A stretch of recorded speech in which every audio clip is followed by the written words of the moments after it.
okay. She's living here. Yeah, long time. Okay. Yeah. She's, I don't know that much about her actually. I've been told, but I dare not say, but I'm not sure.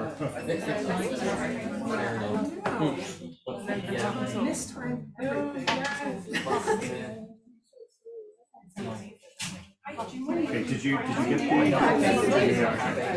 yeah, so the 5 minutes are MC, who's Ben, who I'll introduce you to shortly. He'll be introducing you. He's going to open up the proceedings and start the 5-word challenge. So people get to write for about 15 minutes and feel free to say their plans and compete for a pint of food. Okay. Brace nice.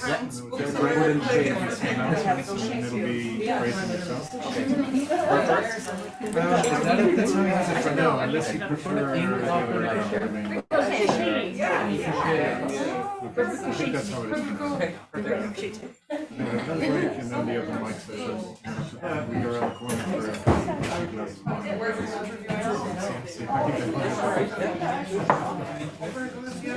I'll schedule myself so. I have a few above the age range, which is sign for me.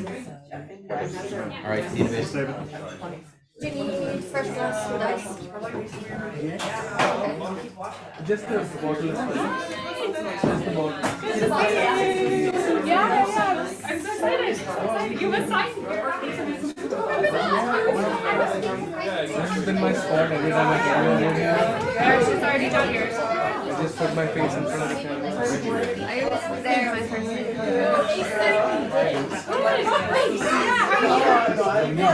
We just need the attention.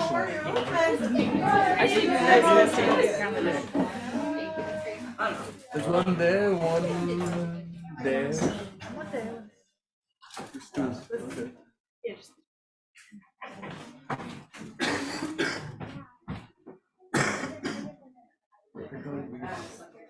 Okay. That's not mine. Okay,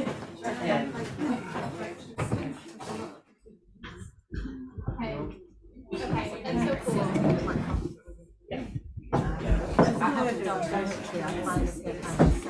Great, okay.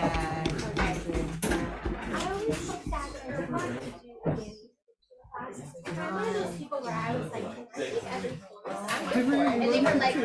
That's how Ava was with me as well. I just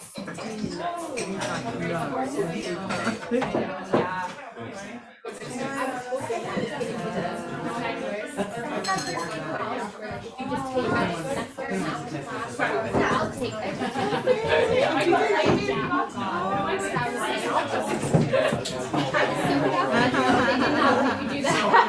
But that's okay. I was like, I have to take this. Nice.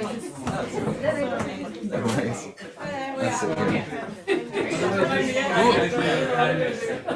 Just carry some ice in your hand. I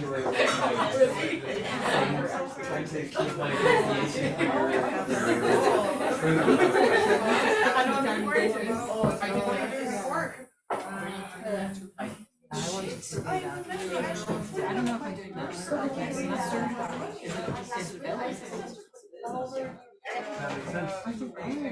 I know I'm doing a class with it's the one that's writing for other people.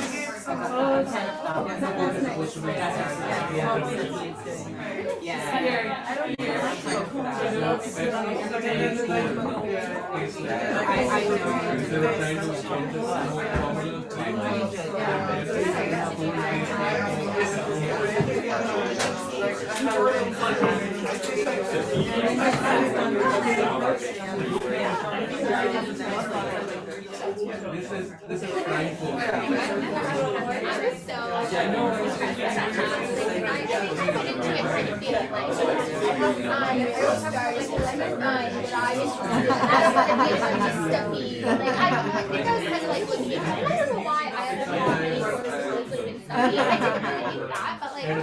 I think I was kind of like, oh, I don't want to have to like allude to like whatever every time, but no, it was so nice. And actually, she kind of encouraged me to try or be like, yeah, into it. Number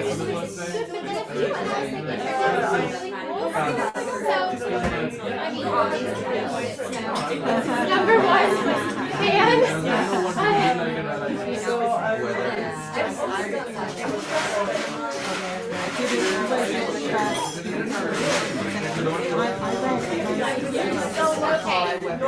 That's amazing.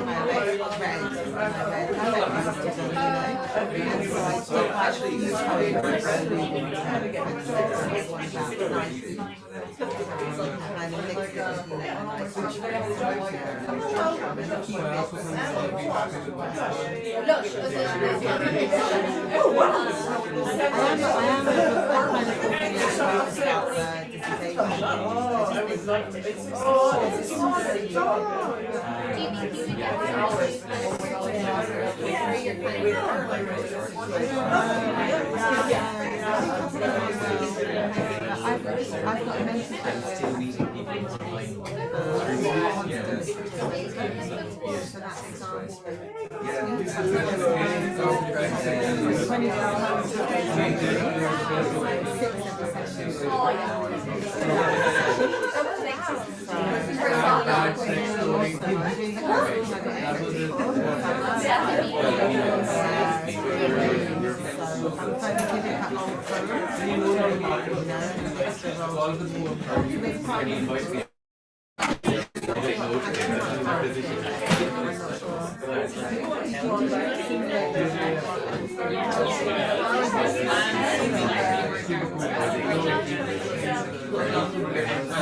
Thank you.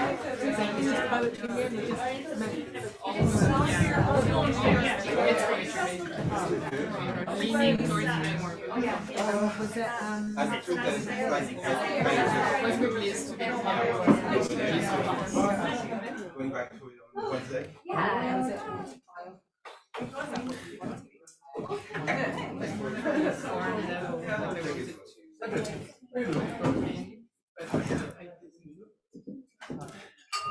Hello, everyone, and welcome to the 691st Ovale.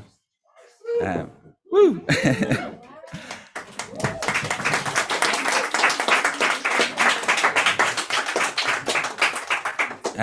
We have a wonderful evening of poetry lined up for you, with readings from David Nash, who's here, and Grace Zhou, who's joining us on Zoom. Grace was supposed to be here as well, but the weather in Galway was so bad that she ended up not being able to make it, but it's great to have her here with us on Zoom as well.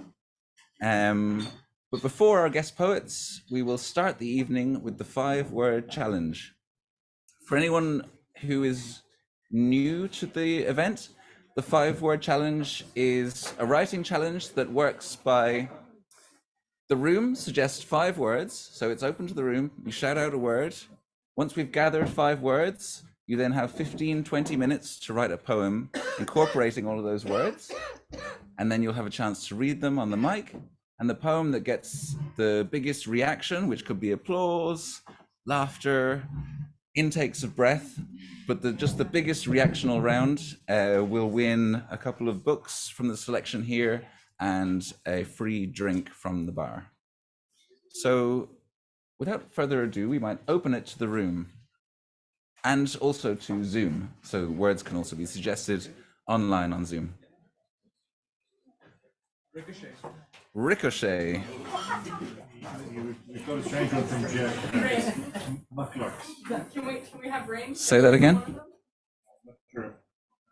M-U-K-L-U-K-S. M-U-K-L-U-K-S. Yeah, from Jeff. Mucklocks. Yeah. Jeff might give us an explanation there. Jeff might explain it for us. Ricochet, mucklocks. I heard rain. Rain. I realized I don't have a pen.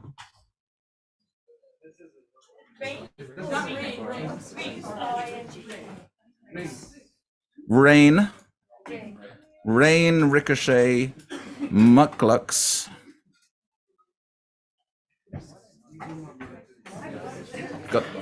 We need 2 more words. Is that rain R-A-I-N or ring R-I-N-G? Ring R-I-N-G. Oh, ring. Oh, okay. I heard rain. Ring. So ricochet, mucklucks, which are Inuit boots. Inuit boots. Thanks, Jeff. Fantastic. Well, mucklucks are boots. Inuit for boots. Right. Ring,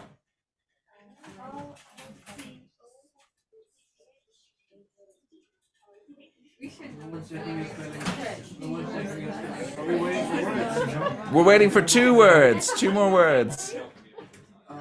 Pores. Pores, Yes. P, P-O-R-E-S. B or P? Like pole. P for this pole here. B-O-R-E. Pores, P for pole. P-O-R-E. Pores like in your skin. And yeah. Aurora. Aurora. Pores. Girl. But if you accidentally write a poem with boars and rain, look. And mucklucks. And we need one more word. We need one more word. Beamish. Oh, fantastic. We're allowed proper nouns, aren't we? This isn't Scrabble. Okay, so the words are ricochet, mucklucks, ring, pores, and beamish. And you've got 15-20 minutes to write with those words. So have fun.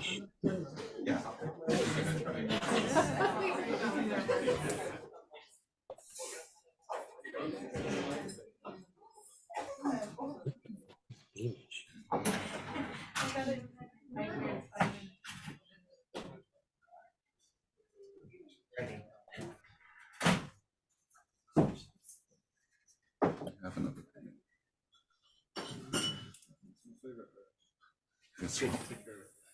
Swap. Sure.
Maybe you could make it like a double meaning kind of thing out of it.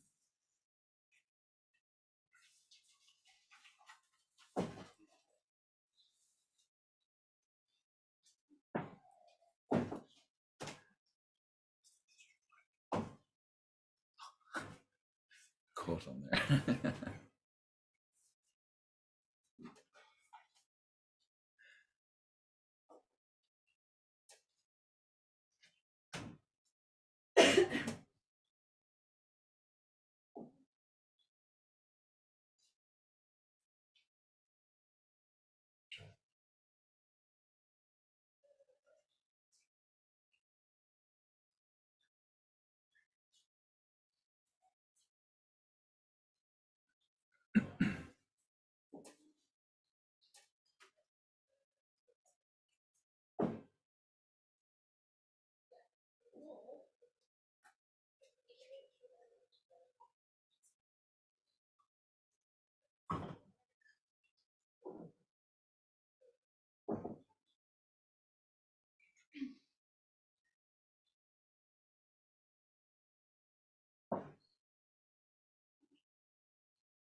Maybe 2 or 3 more minutes, I'd say.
Are people ready? Yeah? Maybe we could start. Got Jenning raring to go. Okay. So, do we have the first open mic on Zoom? Doc Jennings. Okay. Doc Jennings is the first open mic, or not open mic, 5-word challenger. I wrote a limerick. The guy with new mucklucks was beamish, because with his feet he was no longer squeamish. His pores were now clear, he'd no ringworm to fear, for his feet were no longer steamish.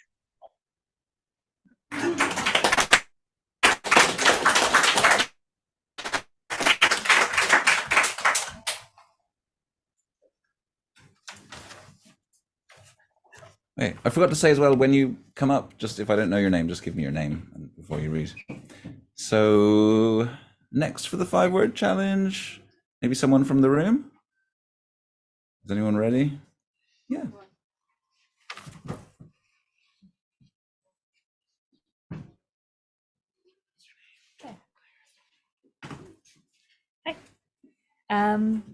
Ricochet loves his Beamish. He drinks Beamish to ring in the new year. He drinks Beamish in his underwear. He drinks Beamish out of plant pots, mucklucks, and more. He drinks Beamish until it seeps out his pores.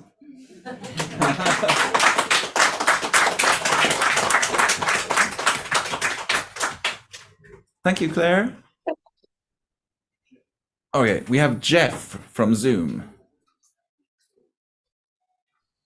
Okay. It was a cold and dark Saskatchewan day when I thought I heard a small object ricochet off that tree that stood ahead in the road and land on the ground where it had just snowed. I took a swig from my Beamish and ran to see what was lying there. That was my plan. My mucklucks brought me there as quick as they could to that tiny object lying in front of the wood, and I saw a small ring, an old wedding ring, which had dented the tree from its wild flying fling. And I heard a voice cry, "Go away, you old bore! I won't stay married to a man with such pores. Look at you! I've never seen pimples like those. Wash your face for a change. It looks really gross." Then I saw the poor man trudge away in the snow. His face looked like pepperoni on pizza dough. His wife drove away in a fancy sports car in the arms of a man who looked like a movie star. That's as far as I got.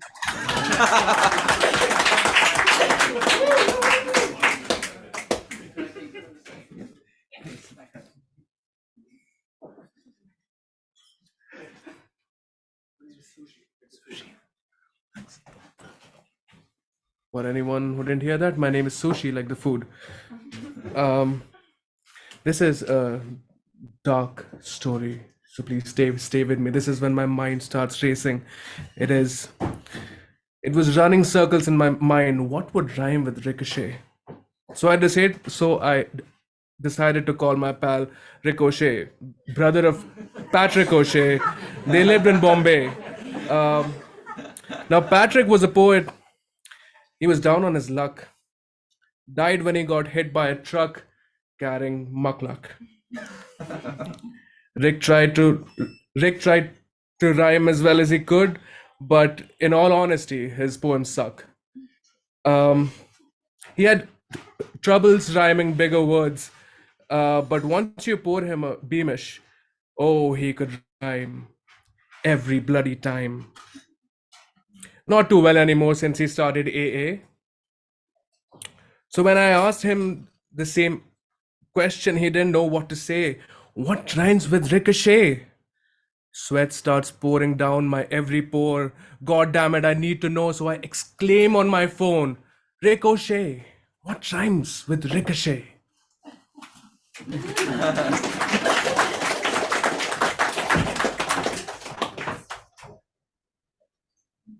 Thanks, Ishi. Yeah, sure. I just gotta get it out of the way. All right. You put the mic up for me. As I puked up my ring in the churchyard, my muckluck splattered in spew. I thought of the final Beamish they poured, and it made me envy you.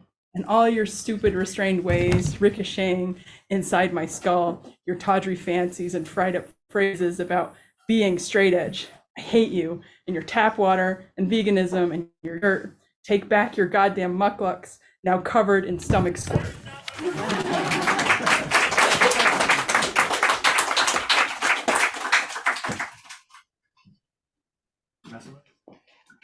Whoa, thanks. Next, we're going to go to Massimo on Zoom.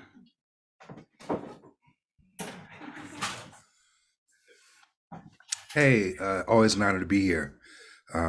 This is by far the most difficult 5-word challenge I've ever done. Mushing through the muck with nothing on but my mucklucks. Where clocks don't tick-tock, a cock rings out with clucks. Past the close of the liquor stores, Beamish beaming from my pores, I ricochet back to town. All I need's a couple s'mores. Thank you very much.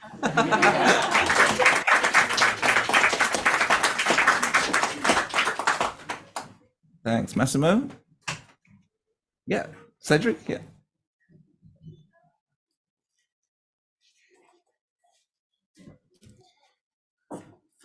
I'll title this one Kicking Back.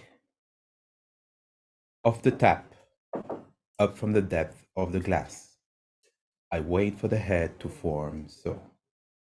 My tongue caresses each lip like a hand, setting up mucklocks, impatient to tread. Through the every time rarer beamish snow, almost ready. Another word starts to grow in my head as in the foam, pores start to show. Ideas ricochet on my inner walls of this mind still too close.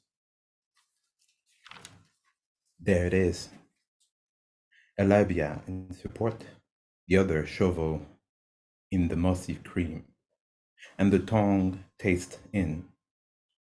The smooth bitterness brings in. Out, my worry self goes.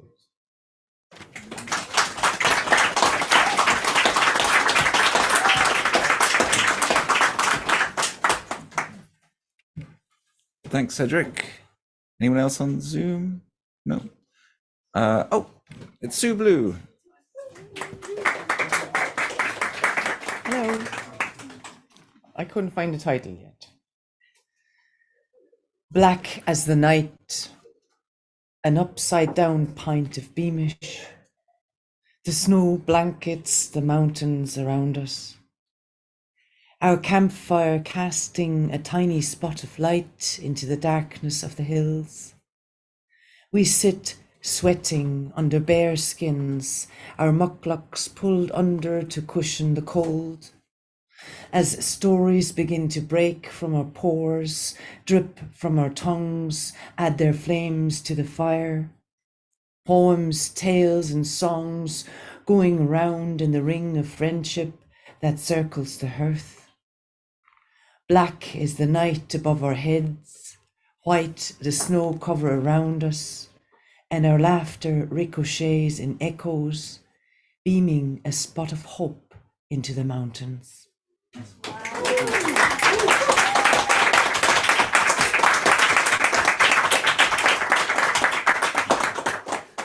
Thanks, Sue.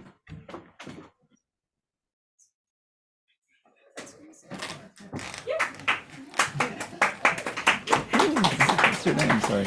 Ro. Hi, I'm Ro, and this is less of a poem and more of a crime scene for a panic attack. As you stare vacantly at the tasteless sweat melting out the glass pores of a pint of Beamish, your synapses ricochet around your suddenly hollow skull. Reaching for a bell to beg at the door of inspiration, absence is all that rings back. Your once ferocious storm of a mind now as blank as a snowscape. Well, you best grab your mucklocks and get to shoveling.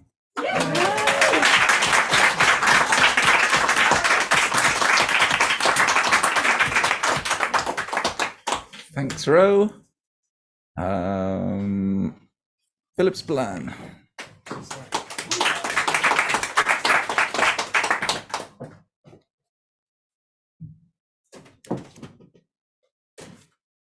She can read fortunes in empty Beamish glasses. If the foam formed rin spirals, marriage. Or if the black remains had pores as large as eyes, watch out. She said, if you see a mucklock, run. Her warning barks, the face distorted by the pint glass. Shaking my head, I pick up my empty drink and say, what the fuck is a mucklock?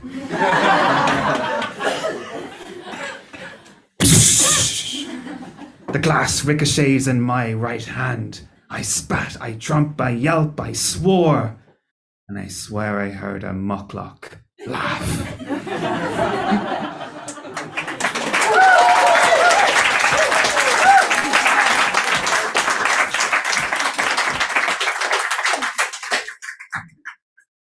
Thanks, Philip. Next is Emer. I call this drinking after the engagement. Stuck firmly in the mud with my mucklucks on, my cloak billowing in the wind, I threw the golden ring towards the water, where it ricocheted off the rocks, only to then create ripples in the murky river. I stood frozen, my hand cold from holding this world's black nectar that is Beamish, which at this stage seems to seep out from my pores, yet still I ask, another one, would you please pour?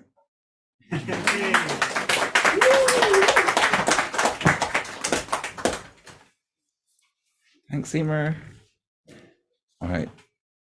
Any more on Zoom? Nope. Anyone else in the room harboring a poem? Woo! Roxanne. Okay, it's good to be back. It's that time of the year. Short days, spare daylight, strong winds, and rain. Again and again. Please, let's have a minute of silence to lay to rest all my non-waterproof shoes. It's a fact. Though I said I would, I did not yet invest in a pair of muckluck, whatever the spelling is. Some people, like the very famous Amélie on the Canal Saint-Martin, love ricochet. Well, on my end, I much prefer jump with both feet in big puddles and splash water on everyone, myself included. And I'm gonna give a shout out to my nephew and nieces, who are my favorite audience for this activity, but obviously they are not aware of this live stream as it's way past their bedtime. Back to focus. Do you know why I love walking in the rain and wind? It's a free spa. My face is smooth, my pores are washed, I'm glowing. Sadly, I don't have the privilege of a fireplace at home. The solution for warmth is heading to the nearest pub, get cozy next to a ring of ambers, and savor a well-deserved pint of, nah, not a Beamish. Don't dare even mention a Guinness. My treat is definitely a Murphy's. Thank you. Thank you so much.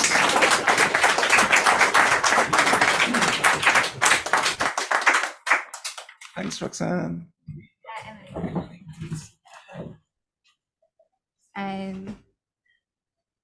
The ring of beamishes at the table was a sight for sore eyes. A creamy beamy was just what the doctor ordered on this winter's evening, to warm the belly and lift the heart. Crinkled eyes from laughter that ricocheted, bumping knees and warm, cheeky grins, Bobby's muckluck stamping from under the table. The energy from that table was almost palpable. It filled every pore of that place.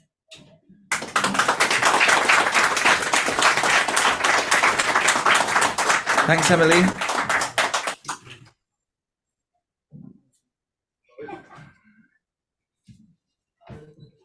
Okay.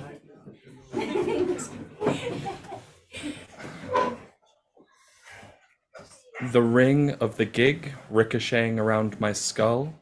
Probably too many beamishes evaporated from my pores. My mucklucks abandoned by the door. A fine way to spend an evening.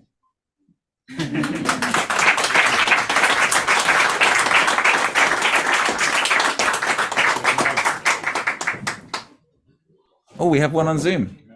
Mag's on Zoom. Woo. Well, I think I can. Can you hear me? Yes. Yeah. I said I'll do something anyway because it's not quite finished, but hey, here goes. Not much luck for this Greenpeace activist in her little Celtic environmentalist, always missing her little bother boots. She crept along in her mucklucks, rough, muffled in the crunch of snow.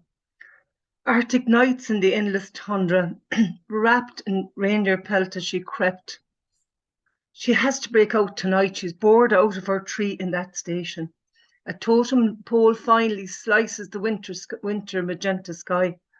Silently she watched the Inuit dance. Drunk folks bounced and skipped, ricocheted their way in their tribal dance.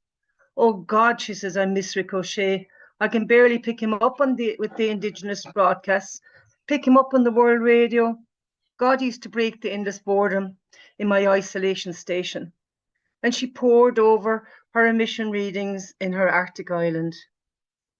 I've run out of my last 10 of Beamish now, Mum. Her pint of creamy, dreamy nights of once in the Long Valley. But in her dread of nuclear tests, she rings the changes and gently celebrates that wind farm that now ranges offshore with some Aboriginal rockers. So I ran out of steam there. Anyway, that's all stuck in their stitch.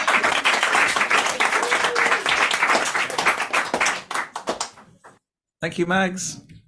Carl Holden.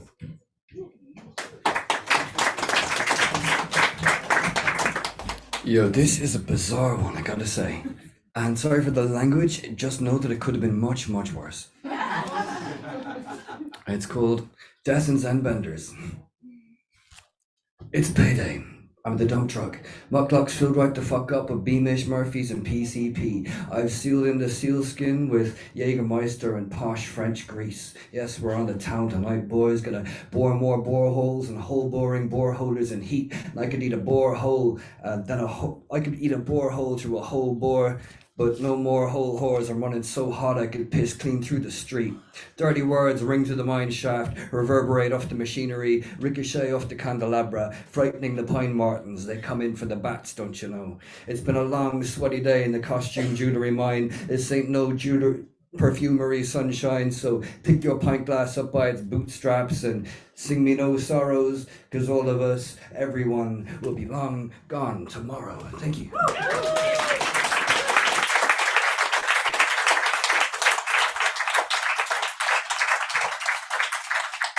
Thanks, Carl. Listen. Yeah. Very tentative.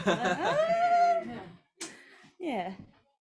Where is? Okay, yeah, sure. This is called Tradition. We sing our songs of ghosts, whether by chest or by throat, generations gathered like the rings of trees. We run through scales and sing in rounds, ricocheting across our ancestries. Whether cat or bird, muckluck or beamish, I guess. We know what it means to preserve. They cannot take from us anymore, or traditions seep from our very pores.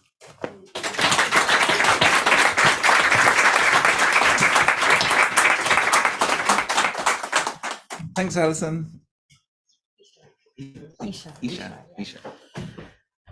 Hi, everyone. My first time here.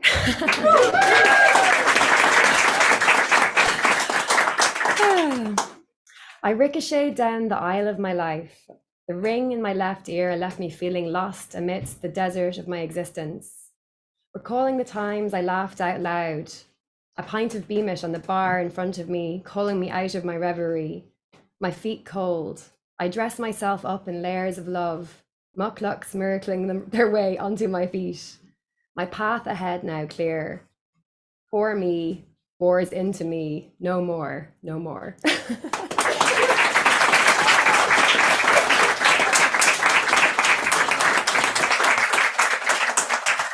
Thank you, Isha. Oh, we have another. Catherine.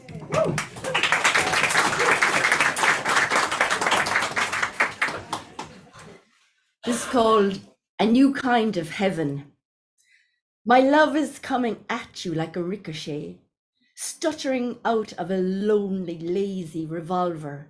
My mucklucks are not suited to this land of dusty hardy bucks, but I'm willing to get into the ring with anyone who will not serve me enough beamish with the squeamish until it sweats out through all our pores and bores redefine nirvana.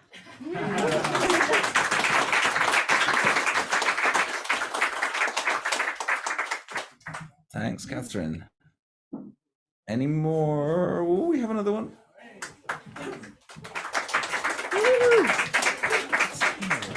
Lauren, sorry. Hello, I am Lauren. And this is a bit of madness. I do mostly blame myself, but actually I really mostly blame whoever chose those words. The fox shoulders open the door to the bar, leaving a violation of cold air into the hot room, before the door ricochets off the stop and bangs shut again. The fox stomps snow clumps from her threadbare mucklucks, approaches the bartender, an old wolf with one eye that saw them come, saw them struggle, saw them die. The bartender fed them to his own kits before they too died. The fox calls for that drink, the one that reminds her of the moon, that quality that travels through the air to stroke the forest's hair.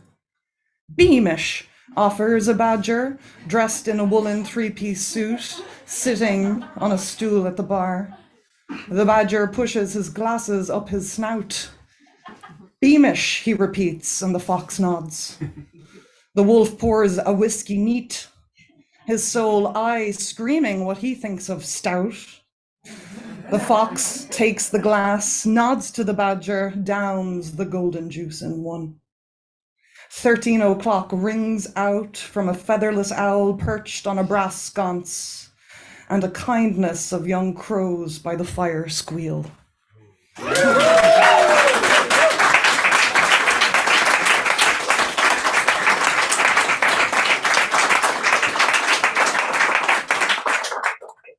Thanks, Lauren. Yeah.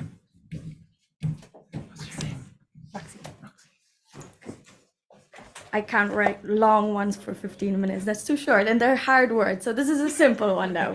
Okay. So ring, ring, I ignore, bouncing off the walls, echoing my grave despair. My frozen heart consumed, ricocheting thoughts of you. The void stretching wide, my heart growing pores from the pain. But the mucus on my feet, the only worm that doesn't fade away. Ring, ring, I drown in my sadness. The beamish in my hand fills my weary frame. Ring, ring, ricochets. I think it's time. Tomorrow I'll return to the AAA. Thank you.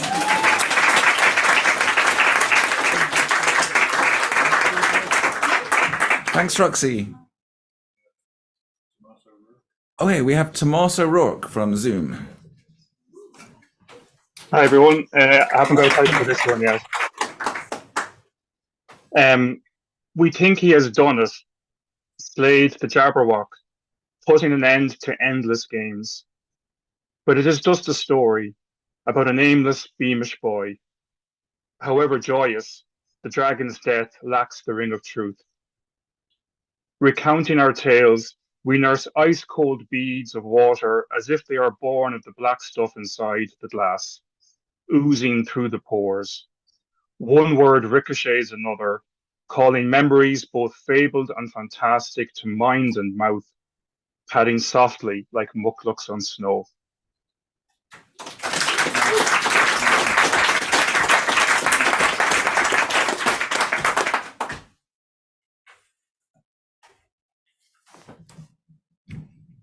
Okay. Are there any more 5-word poems in the room? Any at the back? No. Middle. I think that's it. Okay, this is the point where the poetry gods are fed the responses and like analyze the responses. They analyze the intakes of breaths, the claps and the laughs and everything, and they create a kind of mean average score, and then they feed it to me, and I have to. And then I have to say who won. There were so many, and it's really tight. There were so many good ones, big responses to Jeff, Ro, Roxanne, Lauren, like so many big responses to Isha as well. But I think the winner, just by a whisker tonight, is Philip Spillane.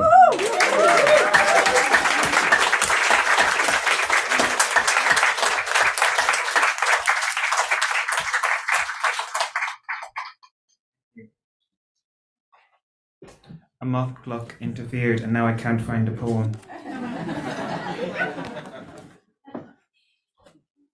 Oh dear. Like, I think I deserved it because I that's not what a muckluck is. You know. Quite license, Oh no.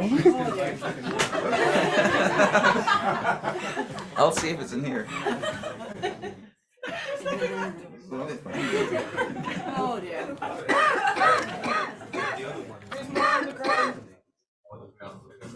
Oh yeah, there's a bit more left. Found it. I'm so sorry. Just keep it together. She can read fortunes in empty beamish glasses. If the foams formed rin spiros, marriage. Or if the black remains had pores as large as eyes, watch out. If you see a muckluck, run. Her warning bites. Her face distorted by the pint glass. Shaking my head, I pick up my empty drink and say, what the fuck is a muckluck?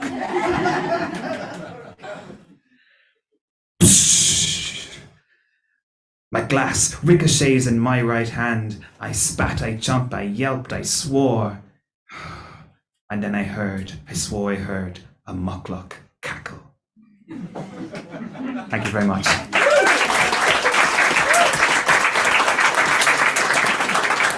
Well done, Philip. You win these. Philip, you win these books and a drink of your choice from the bar.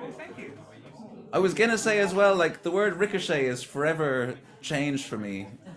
Thank you, Sushi and Mags. I'm just gonna think of ricochet from now on, like it's just gone. So we're gonna have a short 10 minutes break, and then we'll be back with our guest poets. So see you in 10 minutes.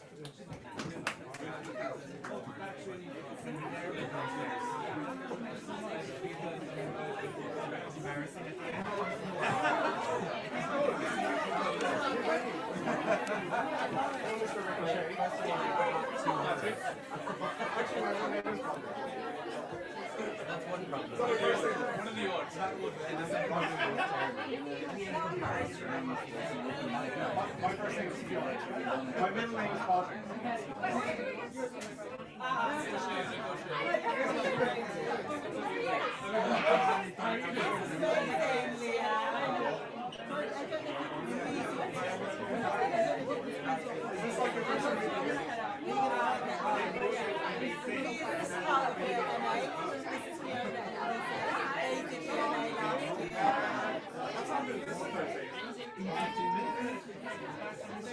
I was away, I was back in high school.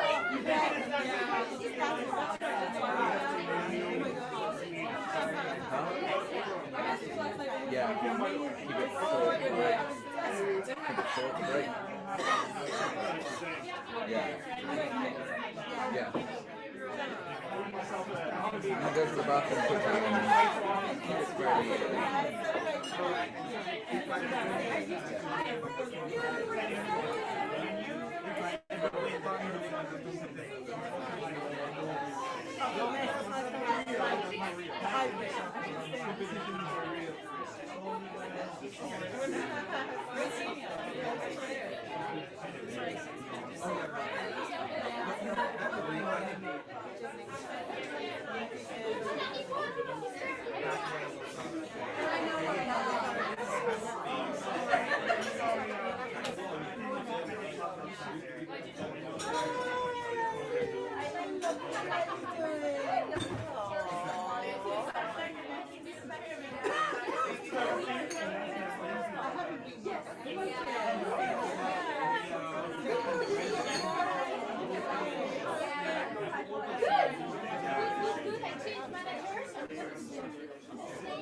We've got new things to moan about. But yeah.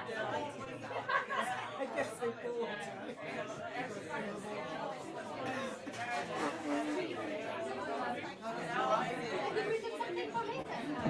I'm not sure. I actually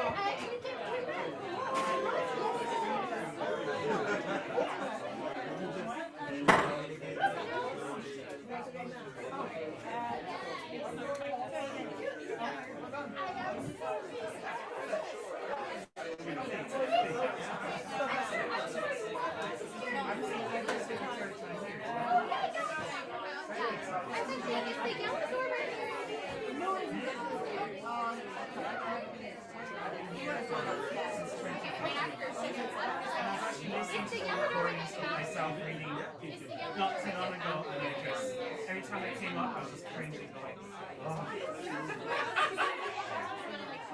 Yeah, it's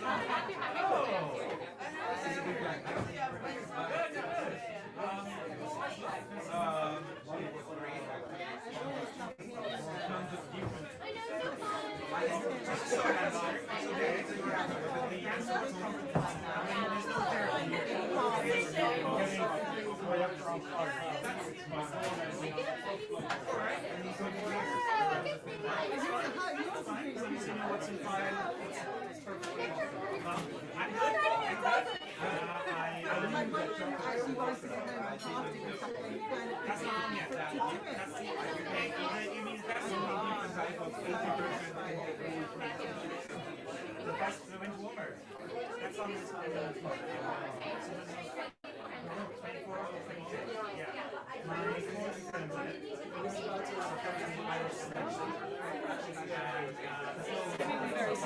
I'm trying to see information.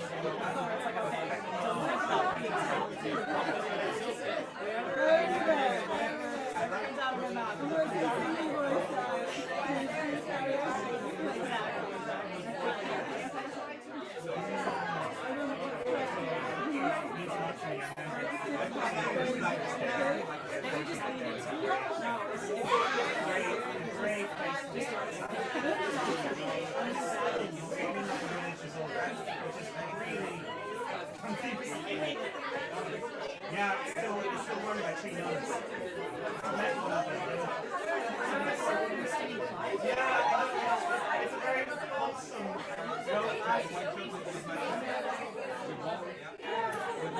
It's so honest. It knows what it is. There's no inside the nun choosing her life. It's very interesting. But no, that's all. That's very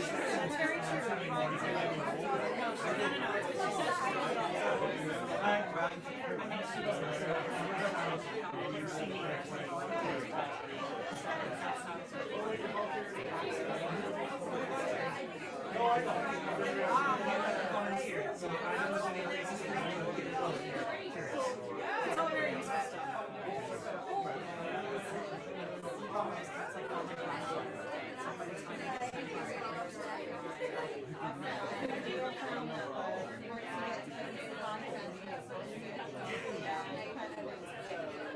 You and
The open mic list got a bit stuck there. Door, I think he put his name down 6 and said, please can you, even if people go before him, keep him 6 because he's got to catch a bus. Okay, I might even put him earlier if you want to. I was hoping to say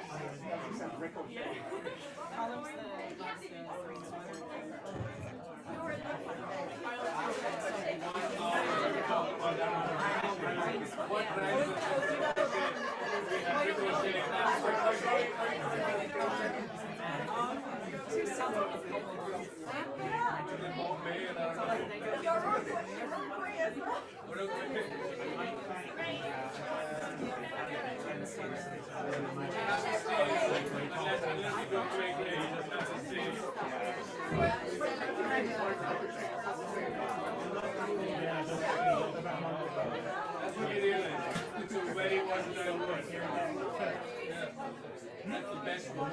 All have. I'm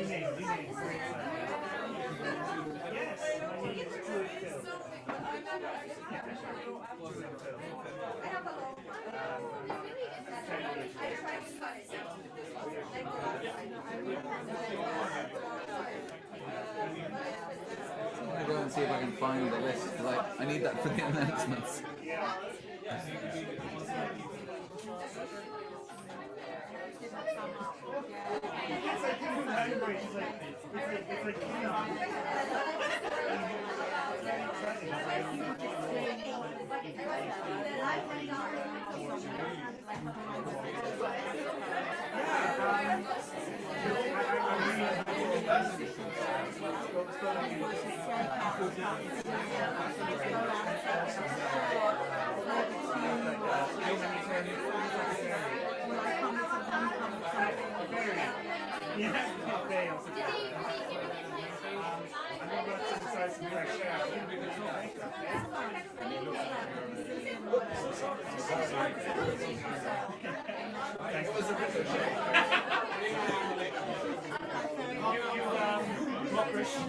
Oh.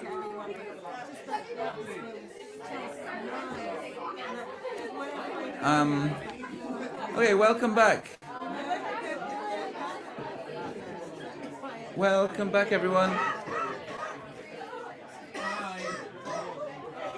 Hello.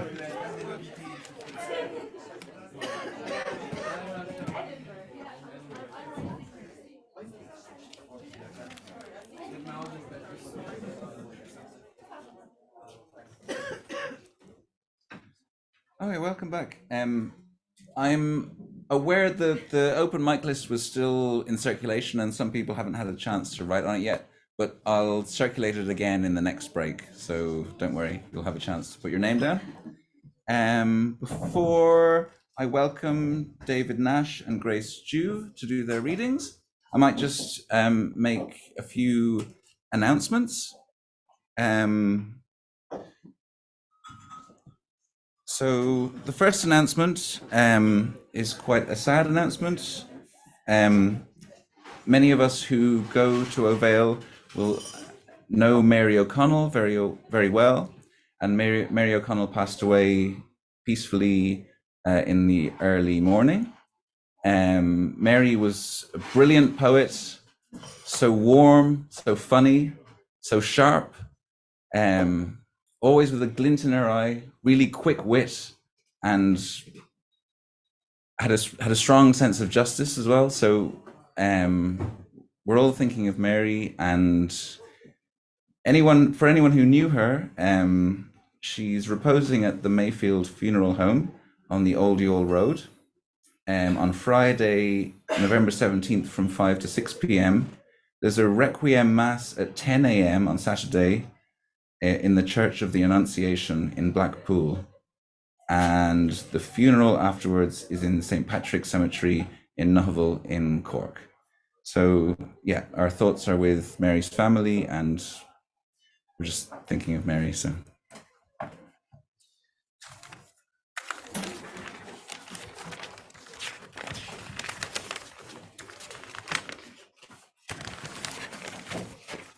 Okay, I'm going to continue with the other announcements. Ovale aims to maintain a safe space for writers and all attendees, and we subscribe to the Arts Council's Equality, Human Rights and Diversity Policy, and we ask participants to report any offensive behaviour to Ovale. That's, anyone in the room or on Zoom. The next announcement is the 11th 5 Words International Poetry Competition continues, with the words changing tomorrow at 12 p.m. We always have a chance here in the room to get the words ahead of their announcement online. So for an extra kind of, it's 12 p.m., it's like 10 now. You're kind of like 14 hours ahead of the rest of the world. So use those 14 hours well. The judges here is Theo Dorgan, and the words for this week are alone, notice, orange, voyage, and below. And you can enter that competition online. Yeah. Please be aware that this event is recorded and will be available to revisit as an MP3 podcast and on video via Ovale's website, social media, and Vimeo channels. So just to know, like, if you come and read on the mic, you'll be on Vimeo and YouTube, and so if you don't want to be on those things, don't. The featured guest for our year-end event on Monday, the 11th of December, is Don Patterson via Zoom, and all are welcome to attend in person or online. Big announcement: the Winter Warmer Poetry Festival is coming up.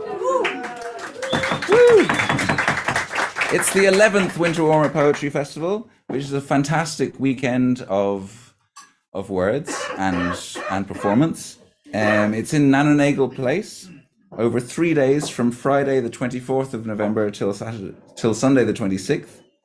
And the program is available in booklet form here and also on the Ovale website. And the final announcement, thanks to everyone who's kindly offered donations. And we're run largely on donations, keeps this event going. So there's a donation jar under the horse's head. The horse has lost his hat, I notice. Oh no. I don't know. Oh well. Yeah, we'll find him another one. But the donation jar is under the horse's head, which we'll pass around the room. And if you have some money to spare, throw it in the jar, and it's very much appreciated. So now to move on to our guest poets. We're going to start with Grace Zhou, who was supposed to be here, but unfortunately the weather was really bad. But we're delighted to have her here on Zoom, so I'll just say hello to Grace.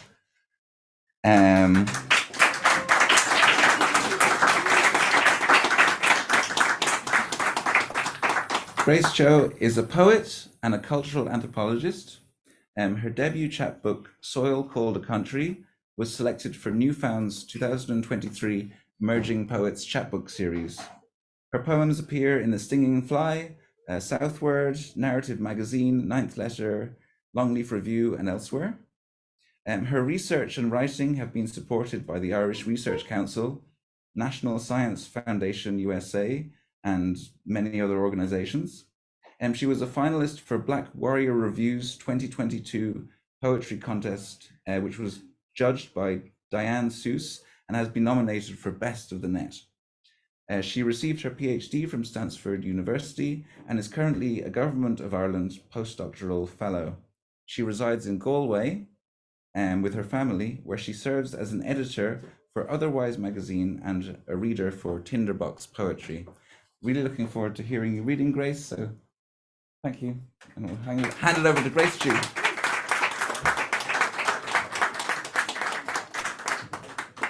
Thanks so much. Can you all hear me okay? Yeah, excellent. I really wish I could have been there in person. The energy just seems so brilliant tonight. And yeah, unfortunately, with the storm up here in Galway, we were hit pretty hard, but I'm glad to still be able to be here virtually. So big thanks to Paul for the invitation as well. It's such an honor just to be able to read. I'll mostly tonight be reading from this little chapbook here, Soil Called a Country. It was just released last month, about a month ago. So yeah,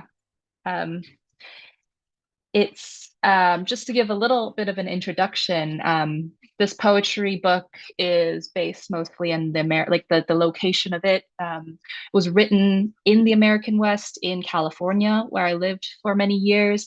And so it really explores, I think, that connection to place, but through the lens of the Chinese diaspora. I think I was trying to tell an alternative history of the American West, one that's not often told in history books. And so I do that by weaving together like familial, historical, archival, and kind of speculative poems that try to narrate or re-narrate some of those lost stories. And yeah, I hope you enjoy some of the poems here. I'm going to begin with one titled Invocation in the Trinity Alps. How could I believe in the Holy Trinity when I never did believe in nuclear family? Mother, father, child.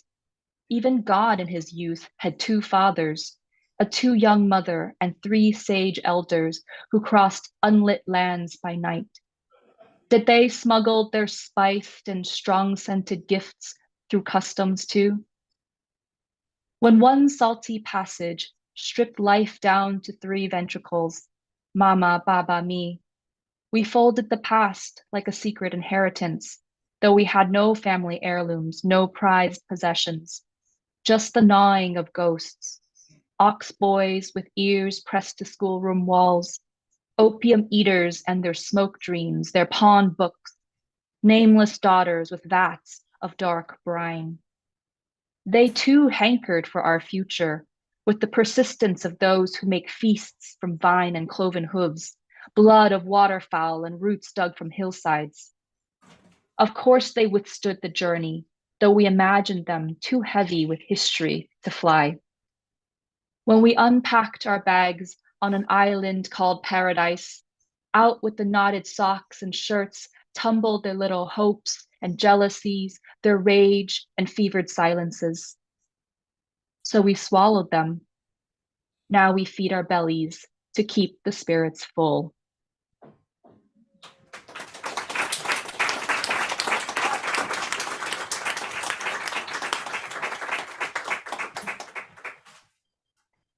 And in this collection, in a number of the poems, I channeled the voice of a woman known as China Mary.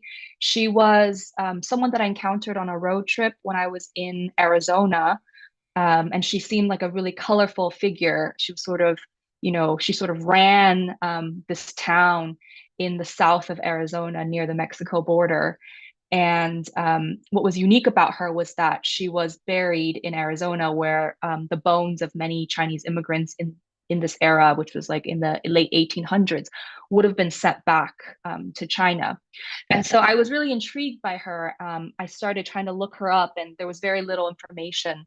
But I did find out that China Mary was actually a common nickname given to many different women of Chinese origin in this time. And so to me, she kind of became an every woman, and her voice, it just really seemed like it wanted to speak. And so, yeah, a number of these poems are written in her voice. And this one is titled The Burial of a Woman Known as China Mary. Tombstone, Arizona, December 1906. Take my bones, girl, soak them in brandy.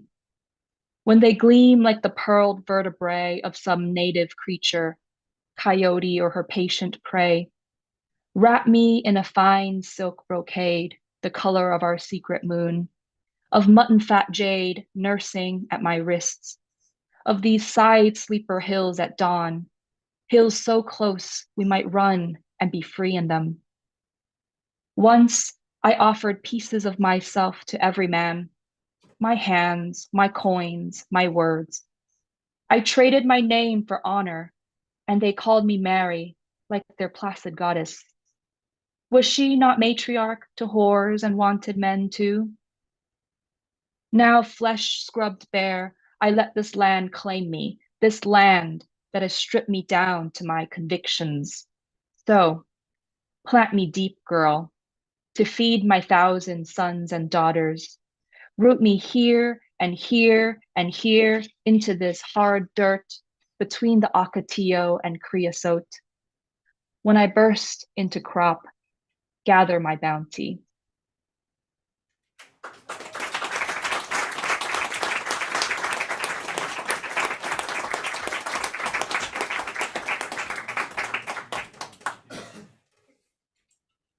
The next one that I'll read is called In the Country of Their Kitchen, and it's sort of an ode to my parents' kitchen.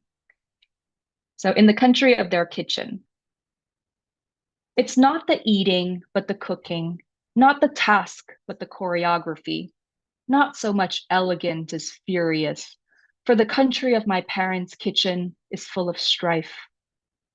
I dreamed Baba held a gun, but here he wields a cleaver, transforming any knotted growth into translucent slivers, muscle into petal, tuber into snow, while Mama throws dried seed pods into hot oil where they bloom with scent and heat that would make a sensitive crowd gasp for breath. It is hard to look trouble in the eye, to unearth the ordinary traumas of all our accumulated decades. So they orchestrate a ceremony of fury, gut the croaker, hack a chicken's carcass into tender hunks, pound aromatics of ginger and garlic with the flat face of carbon steel. This boy can slice, his stern father once said in passing approval, and Baba took it to heart with pride. He was 3 while a nation starved, men, women, children, chewing bark, chomping grass. Then the hushed reports of broken taboo, a hamlet that was still eating well, the canteen somehow still serving meat buns. Who has died? Who has fattened? Who has fed upon who? Baba hasn't cried since he was 18, not even when his father passed. Thus the pressure cooker's shrill siren, thus Mama's spatula tossing with frenzy. There is no talk, no exhumation, no recovery. Just the chopsticks rooting for sharp bits, spines of fish we push aside, or complaints we lodge under each other's skin. We feast until our tongues and gums and bellies are torched, then cool them upon platters of ovary carved from the flowering pear or vine-plucked melon. Again and again, for hours each day, this country is lit with fire.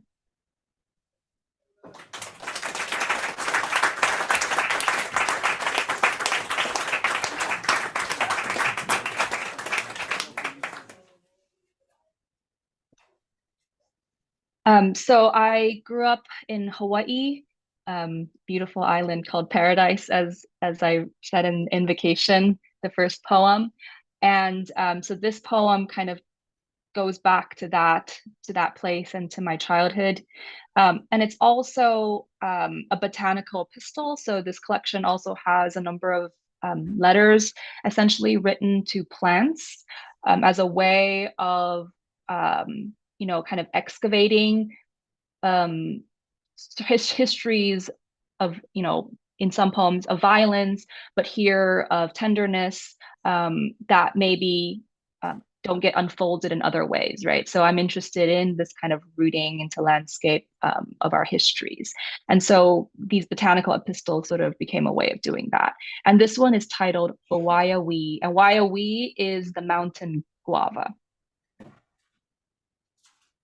Owaiawi. All they want to hear is our trauma, the stories that have hardened us. But I want to talk about the skins we split with our new teeth, the pulpy flesh we slurped from mountain guavas plucked off the wild brush. Mama filling bags heavy with foraged fruit, the car steaming, sugar-lipped, strawberry sweet. Owaiawi of ragtag potlucks and afternoon rambles, aunties cradling bowls of sausage-spangled sticky rice and pitchers of homemade milk tea, uncles in aloha shirts trading jokes, helping to extend the reach of our small hands that grasped for the highest fruit. Us, kids, amuck over the hillsides, so sure of this world's abundance. And look, there on the thicket's edge, Mama and Baba, rouge-stained, laughing.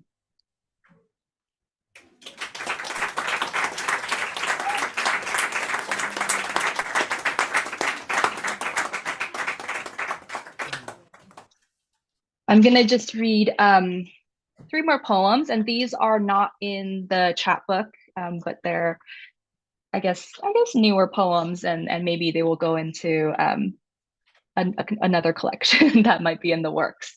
And so the first one is called Kasharga, and that's where I live. I live west of Galway, in the Kasharga Gaeltacht. Kasharga. We are a country of immigrants, I hear Cahill say at the garage where we buy a used car, silver Prius like we had back home. Hurtling down the motorway, low-slung city already behind us, I realize that he's not talking about coming, but leaving. I have left many places, and in each and every one of them, whole lives could be spent, potting peppers next to a shingled house, circled by parading cats and lit by the fire of orange clock vines in bloom. Or drying apricots on a tin roof above blue trimmed windows dressed in lace and potted geraniums. Yet I could live another lifetime here, where the dippers gather in late October in their dry robes and swim caps, like puffins skirting a seaweed-wrecked shore, where the shops and buses have human names, Mad O'Flaherty, Patter Og. When Enda's cousin passes, too young, the road is lined with lanterns down from the packed church up to the boreen of her house. All night, gale storms lash our cottage. We sway in the sonorous belly of a great blue whale, hollow, warm. When my time is done, will a trail of candles be lit for me along the winding coast road to guide my spirit home toward the sea, a silver-furred beast?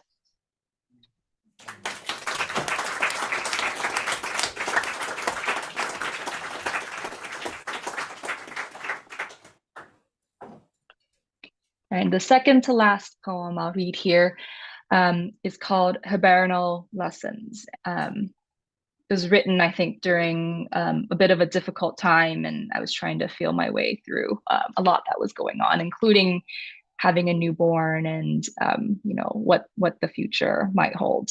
Thinking about that in terms of that kind of I don't know, just the postpartum fog of things.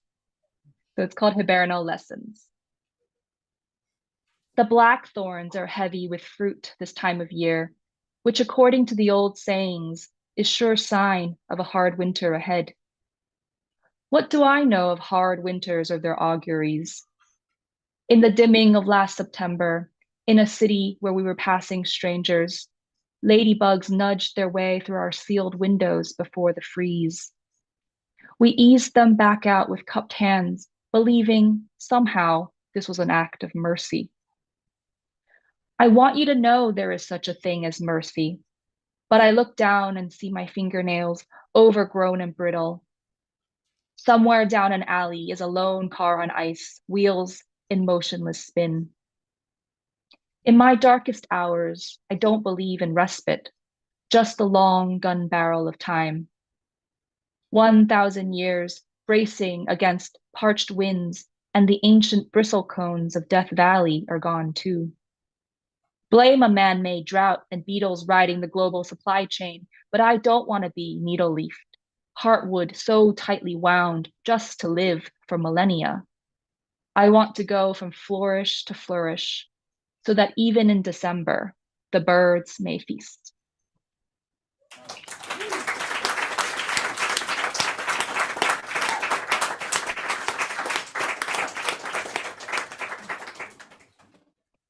Thanks so much. The last poem that I'll read is called New Cold War, and it was written also, I think, in a time of feeling a lot of political helplessness, watching different things unfold in the world.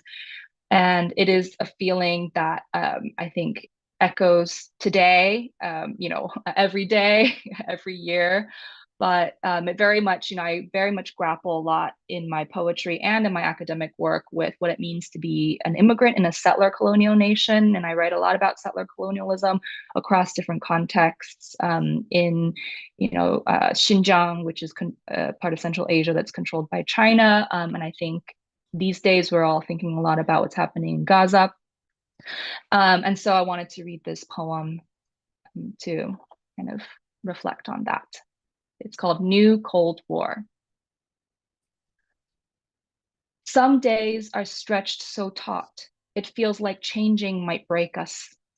Nowhere to go, we walk woodland paths between neighborhoods, on and on for as long as we can bear the bone hollow cold. Through the trees, glancing at homes, lawn, deck, siding, repeat. The ashes have shed all their leaves, while the maples still cling to the last frail reds. Stark persimmons, ember-studded, have been plundered by foxes who leave behind nothing but trails of dense-seeded scat. My palms upward cupped, I wait for something to fall, waiting as another pale afternoon too quickly shades to dusk. These days we feed the baby bitter melon, flower pepper, bloodroot beet, flavors of our distant homelands. When will he know their humid peopled heat or see the midnight sun's red core? Overhead, the sky is impassive, a canvas or a shroud. This nation, a rent, a great tear-shaped tear through which a clawed menagerie flies. Crows, magpies, and wild geese off to winter somewhere, not here. Look, Every day is a chance to hurtle from the warm burrow of ourselves, ragged breath, body raging, to count our dead, abolish borders, close the prisons, give back the land.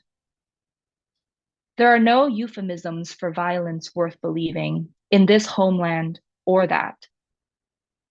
The first snow comes in January, fresh gauze over an old wound. The persimmon only ripens after the first freeze. Thanks so much.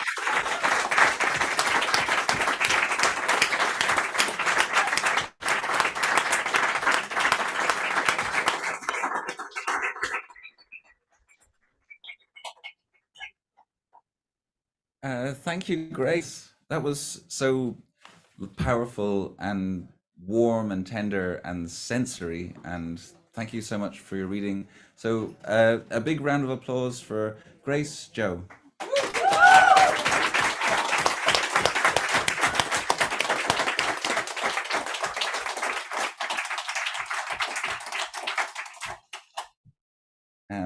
Our next guest poet is David Nash, who is here.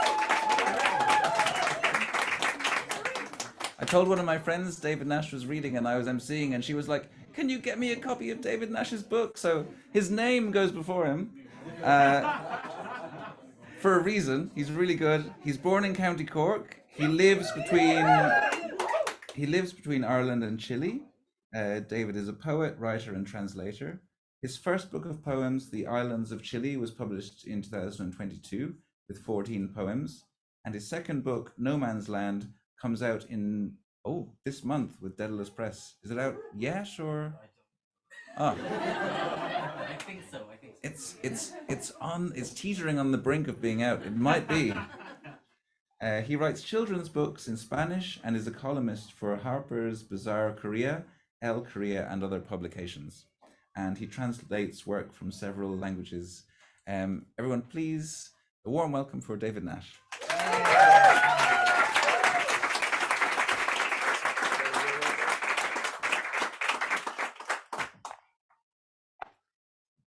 Nettle. I'd like to bring my grandfather back to life just to get him stoned. The good kind, the thirst and laughter kind. He had, I think, kind laughter. My plan is this. I'd tell him the weed was nettle seeds I'd honed to be smokable. We'd use his pipe. I hope 'twon't kill me, he'd say, and me just after dying. But I'm his. People of his don't do him harm. We're reliable as clothing. I'd watch him re-inhabit his trout skin, retake stock of his own mouth, suck his false tooth like he used, laugh about this. I need to know some things. Did being called Gaga put in or put out in him? Is it true that in this part of the South, they used to make known their love by whipping the object of it with a nettle? True, Gaga would tell me.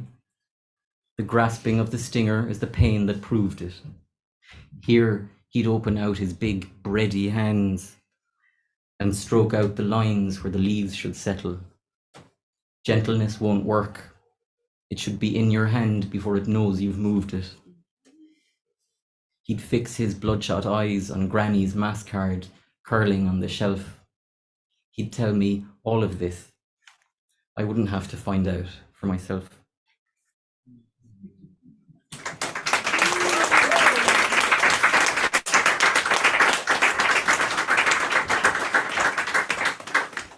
Thank you. This is, well, I thought it was the first time that I had ever read in Cork, which is really weird. It's actually the second, but the first time I was only reading one poem, so it doesn't count. So I'd like this to be remembered as my first Cork reading because I really like it. I'm really enjoying myself.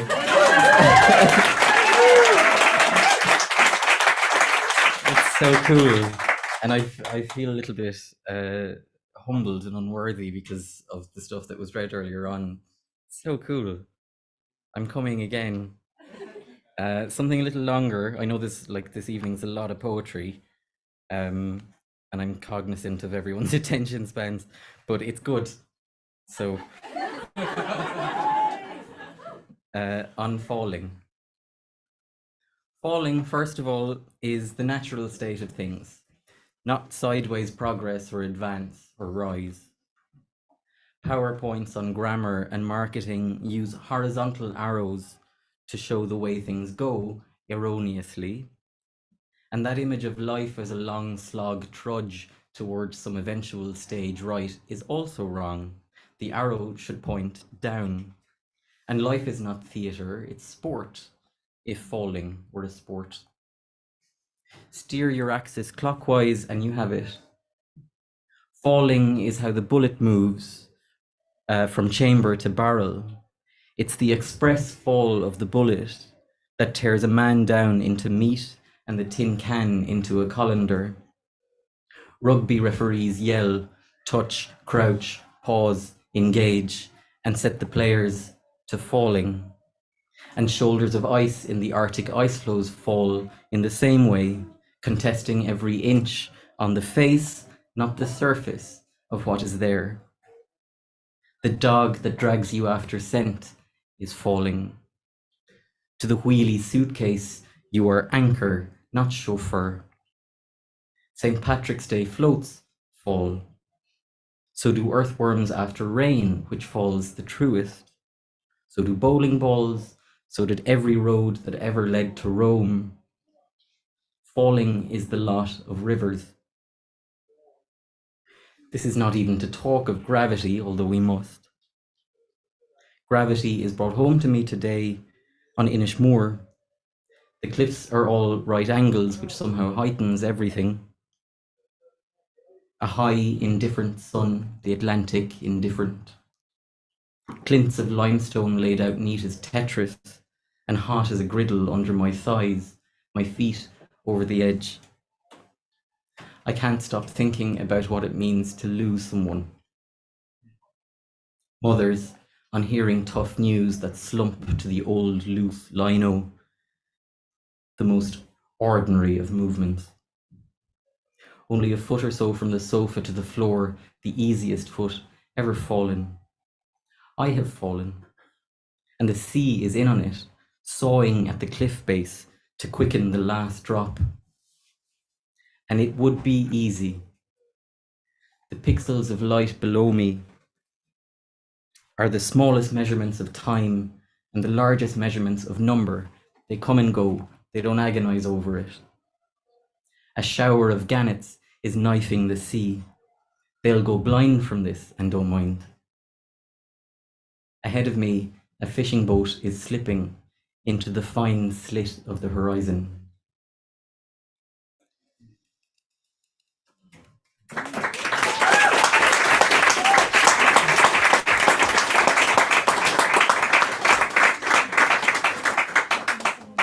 So generous. Something a little lighter, although it ends up quite stark, so you're noticing a pattern. The plastic bag full of plastic bags under the sink. You know you're Irish if you have one of these, though you'll also find you're Armenian or Hispanic or Jewish or Czech, because thrift is universal. What then is Irish? Is it Dansk biscuit tins full of sewing detritus? Not ours either. Stew is also out. It isn't really an innovation to boil all the food that you have left. Or at least not one so easily claimed. To ask an old lad on the road directions, shoot the breeze and end up drinking with him. Hashtag only in Ireland. The past is better everywhere, and there's no craft in protesting so much difference. But there is risk.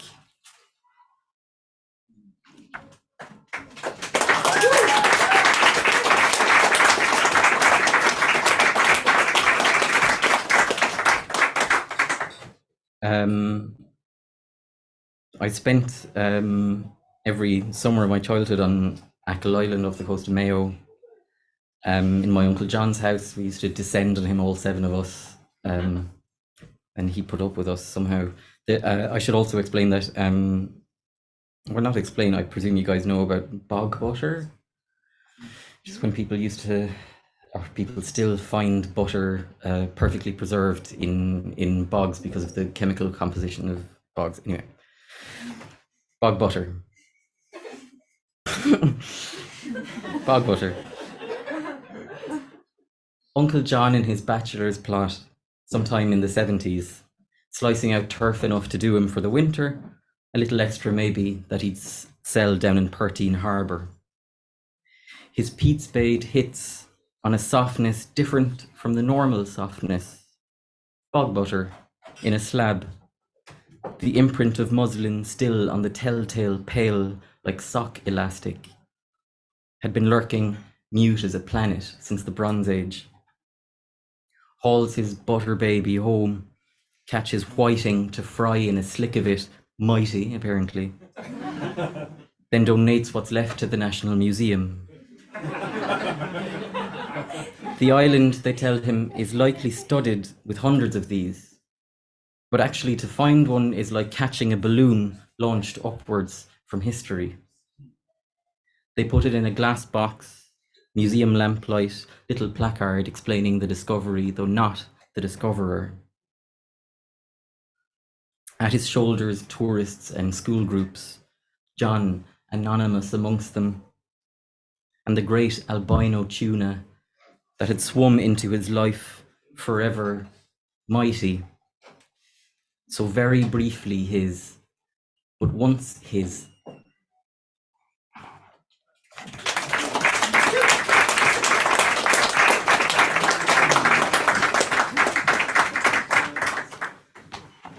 There's a poetic form in the Irish language, which is called Aron Amreag, which means the song of lies, in which the poet just lists a load of lies.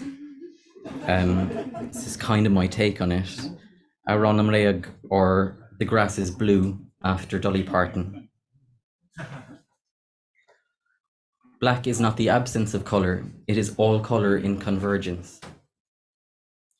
Before Enlightenment, black people in Irish were an Kinnagurum, the blue folk. History is not the only thing written by the victors. In Norway in winter, the navy given off by banks of snow often outdoes the light boxes prescribed by doctors. Physics is poetry dragged down to fact. Saudade, the Atlantic-coloured knot of longing, is untranslatable. Mussolini was the better artist of the two. Pink was for boys first. Religion is belief. Atheism, still belief. The hottest flame is azure, no matter how you pronounce it. Ignorance is wasted on the dumb. It's true though. It is fair that the price of one eye should be another eye. If a thing is naturally red, it's because it wants to kill you or feed you or be fed. The blood inside you is not red. Brecht said, eating comes first, then morals. There is nothing new under the sun. They fuck you up, your mum and dad. The cooler reaches of the colour wheel in Irish are chaos. Are Irish in chaos. Anything can be anything. The grass blue, the clouds green, nothing is grey. Querer es poder. The only way you learn is by heart. The number of stripes, cerulean and whitewash white, in the flag of Greece represents the number of syllables in that country's motto, Eleftheria y Thanatos, liberty or death. Since you left me, you have often doubted yourself in the night. You can tell teal apart from turquoise more easily if you speak Russian. The more you know. Character is fate. Grammar is hindsight. Some of the above is untrue. In my experience, the world indeed is sometimes flat.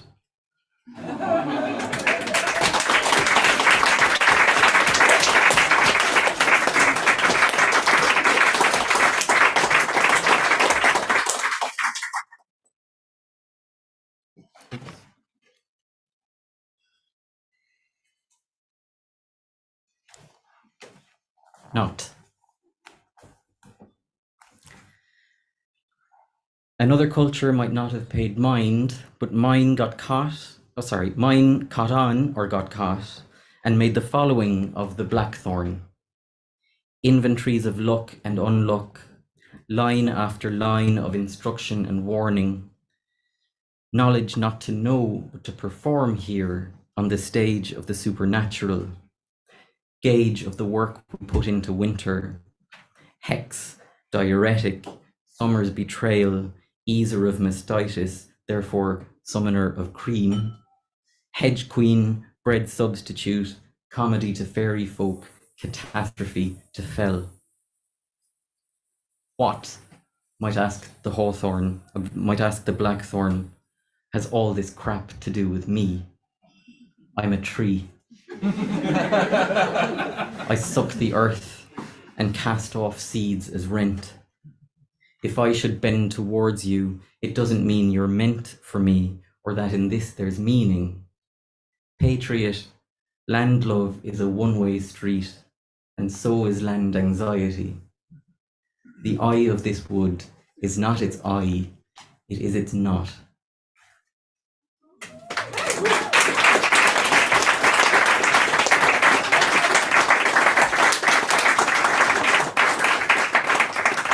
In spite of what folklore might tell people, I discovered that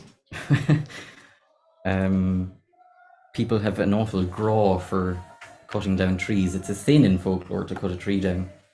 People really like doing it and will search out any excuse to cut a tree down.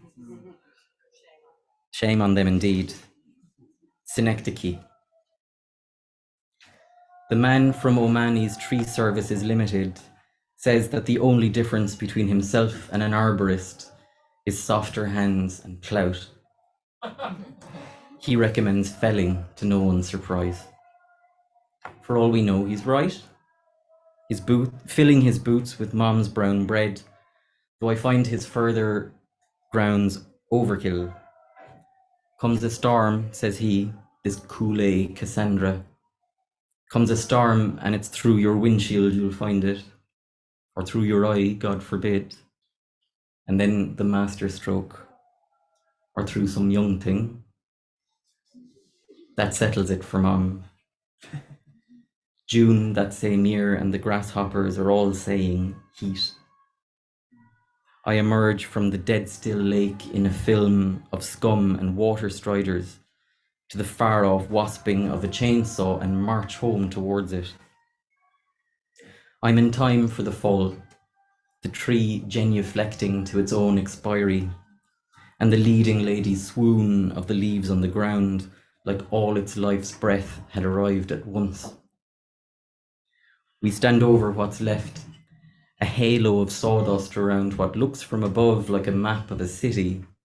Old Town in the centre, high-rise splinters to the side where it was tipped. Monochrome, but only if you squint and from this high up.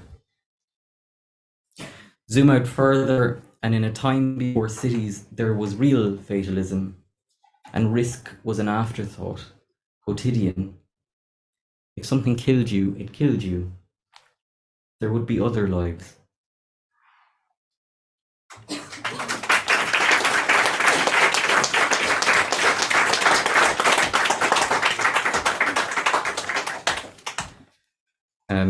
During the pandemic, I was teaching English as a second language on Zoom, which was awful. And this poem came out of a misunderstanding. Blue balls. I have to bite my lip when he asks me. 5 hours, an ocean, a split-second delay, and half a language behind. But I think what this idiom means, but I think I get it across by using the politest terms I have to hand. The words relieve and appetite, the merest hint of a fist gesture. Turns out he meant the flowers. But the basic principle still stands. Imagine, Jorge, that you're dead. The earth has eaten you, your beautiful eyes. You're in blackness, not just darkness, clenched tight as a blood clot. When I don't know, through photosynthesis or pheromones, I guess a message gets down to you. Up here is a warm place. Something in you says yes, and you stalk upwards, easing into open air display. The warm hand of light draws out a pale bud, then a caravan more brightly. It's downhill from there, and you slip like the flag of an old country back into pastel, flecked with dirt, quite a bit more than just a penny spent.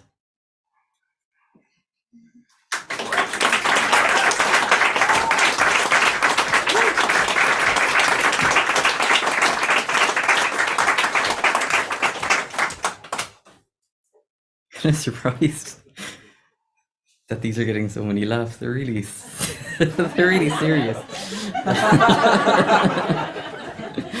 I like it though.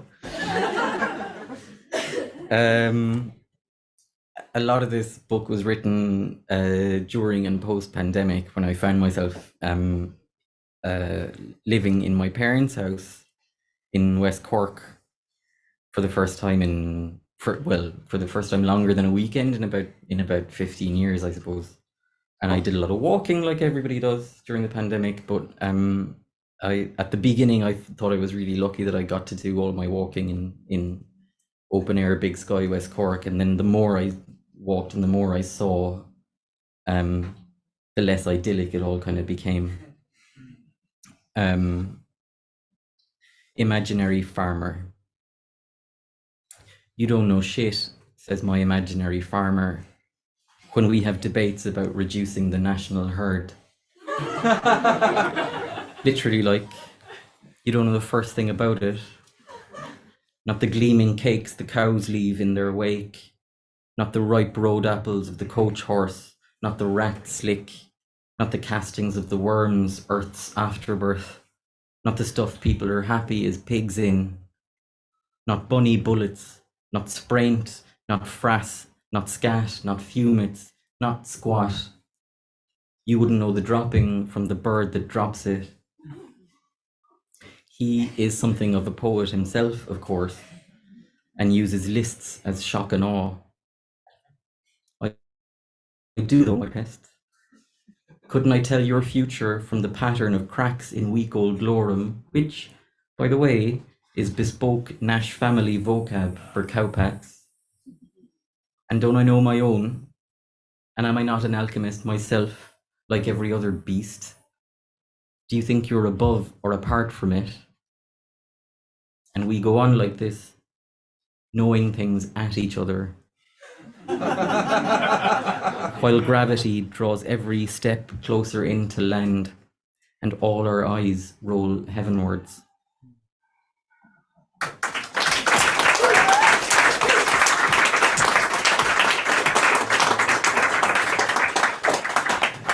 The last poem I'll read, its title was very nearly the title of the entire book, but I was talked out of it, and that's why you need editors. RIP.ie.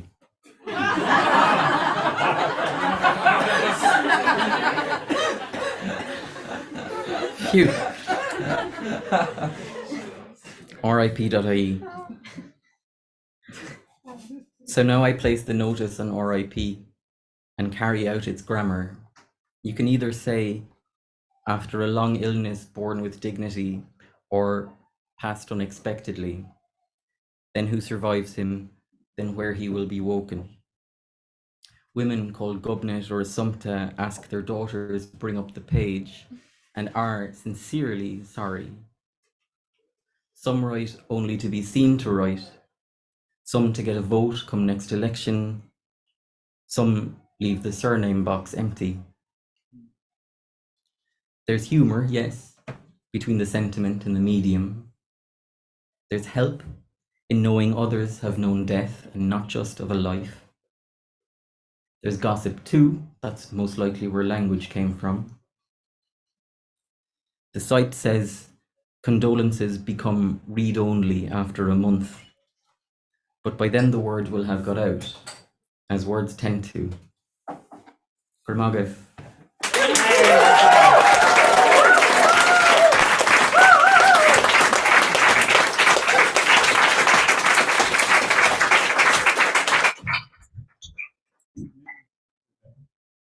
Dave, are you reading in Waterstones each time? Yeah, sorry, yeah. 20th of November, I'm reading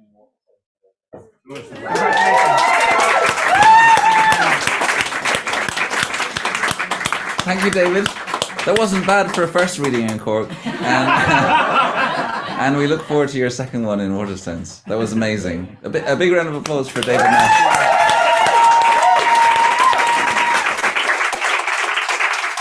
And another round of applause for our other reader on Zoom, Grace Zhou.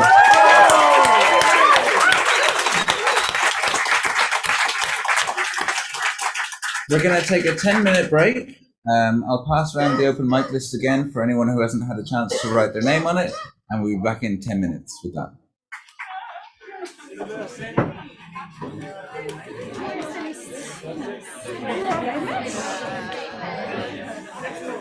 I was almost there. For the 5 word. That's the longest I've written for the 5 word challenge. Yours was really good. It was so close. Like, it's so hard to judge. It's so hard. You did really well. I really enjoyed it. Yeah, for once I was like, yeah. I'll read it to my nephew and nieces one day.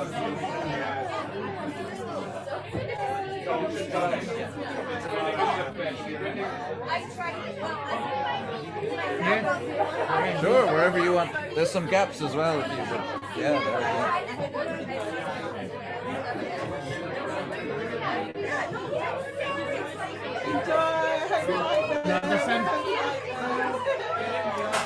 we go. Constantine. Yeah, I can read it. Yeah. What name? Constantine. Name. There's a name, number. I don't know what number. 1, 2, 3, 4, 5, 6, 7. Oh, it's 15. 15. 15? Yeah. It's quite a big number.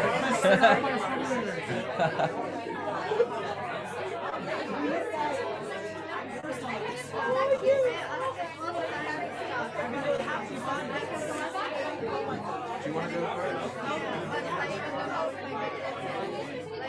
10 minutes?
'Cause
actually planting trees, but you actually do something practical proper.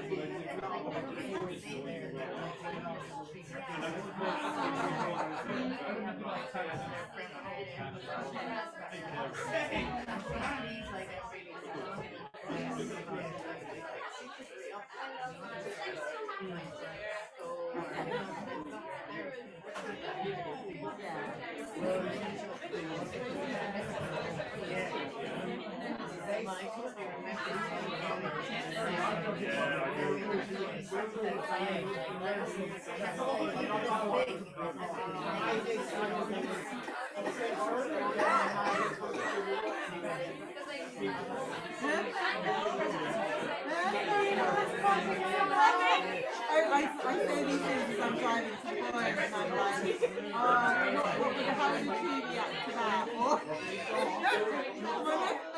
would you treat someone? I am a bit kind of loopy when it comes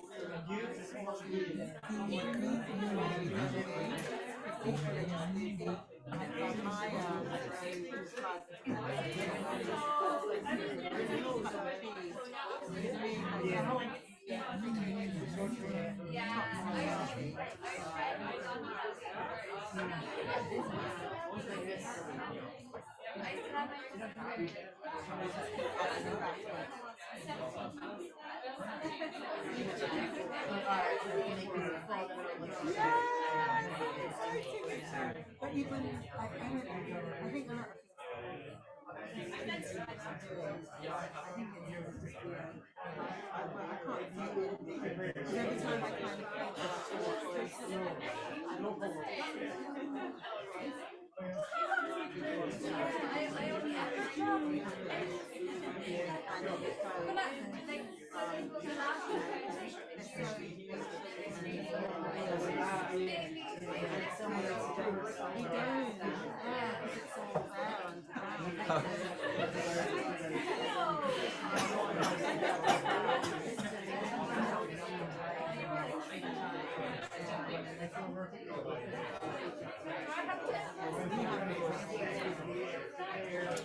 Well, like, no. No. You got 1 minute. You've got 1 minute. You could have a smoke and miss it, like, but if you wanna see everyone, we don't have time.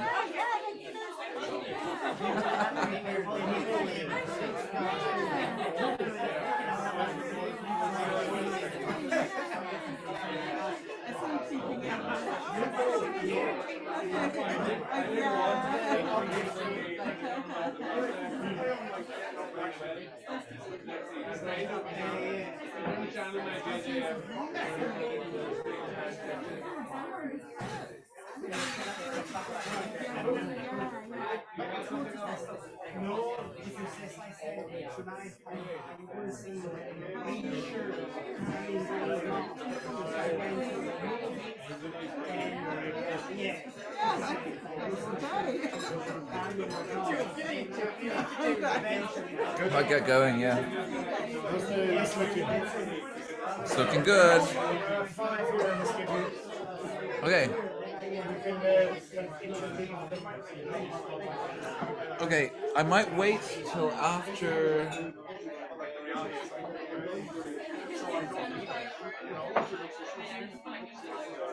Yeah, I'll interleave them. Yeah, I'll interleave them. Yeah. I might do 3 in person first, and go online, and go. Yeah.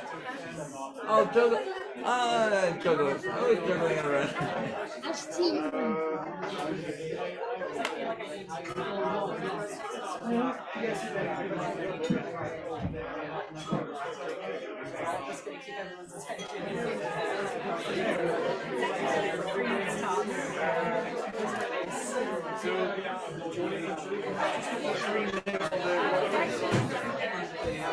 In amongst them. Okay.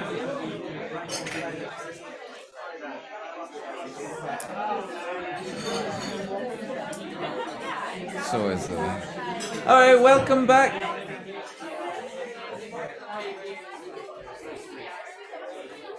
Sorry. Welcome back to the open microphone.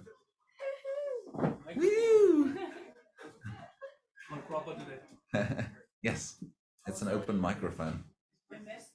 We call it by its full name. Microphones are great, actually. I studied microphones. They're really nice. I love microphones. I'm a big microphone nerd. This is an open microphone. It means that anyone can read on it.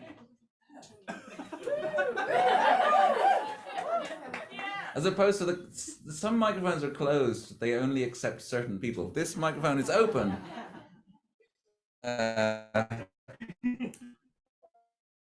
Oh, which microphone or this list? Oh. What are you gonna do now, Ben? Actually, he's only taken part of the list. So, okay. First up on the open microphone is Olha Matzo.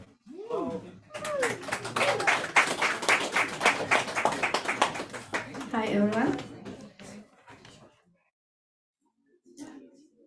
There was an evening I had 3 candles. I had 3 candles.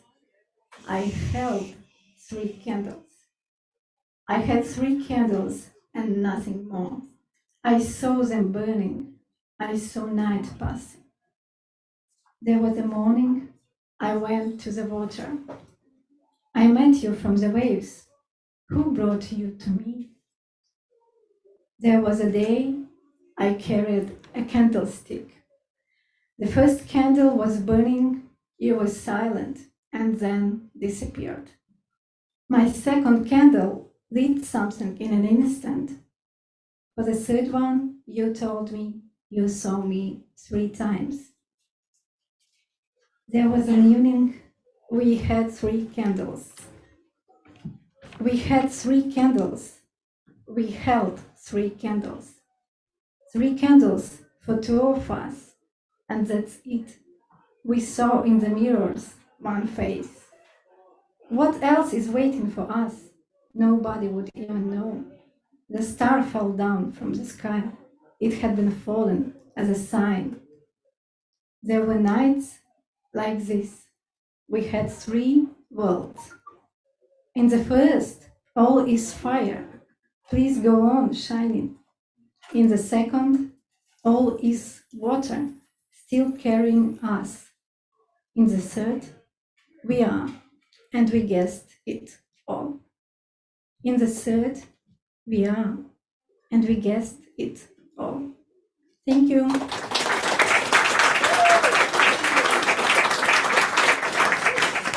Thank you, Olha. Next up, we have Ro.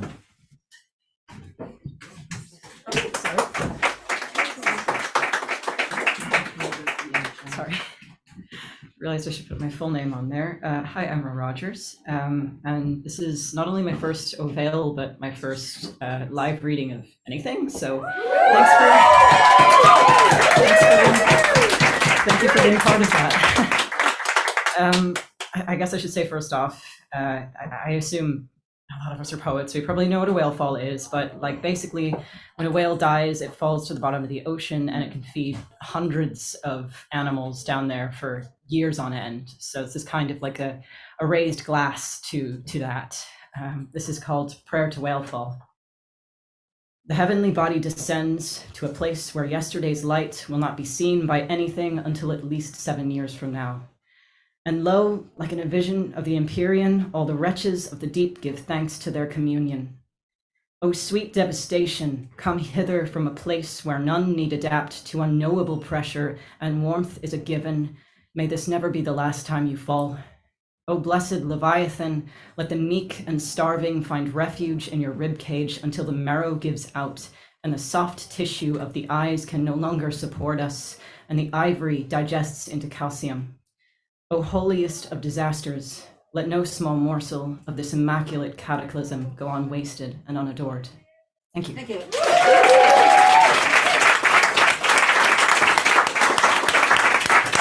Thank you, Ro. Next up, we have Catherine Ronan.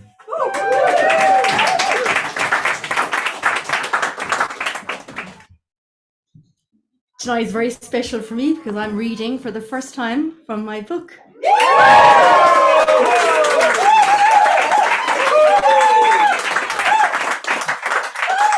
going to dedicate this poem to Mary O'Connell. I wrote it for my two friends, Michelle and Moira, who died, but tonight it's for Mary O'Connell.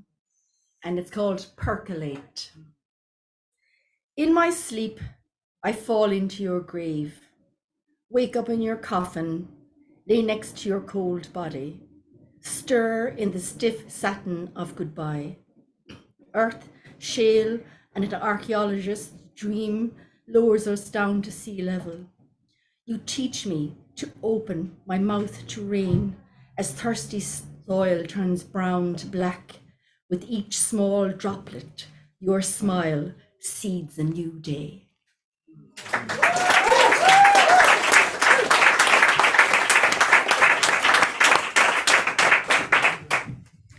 Thanks, Catherine. And next we have Patricia Walsh.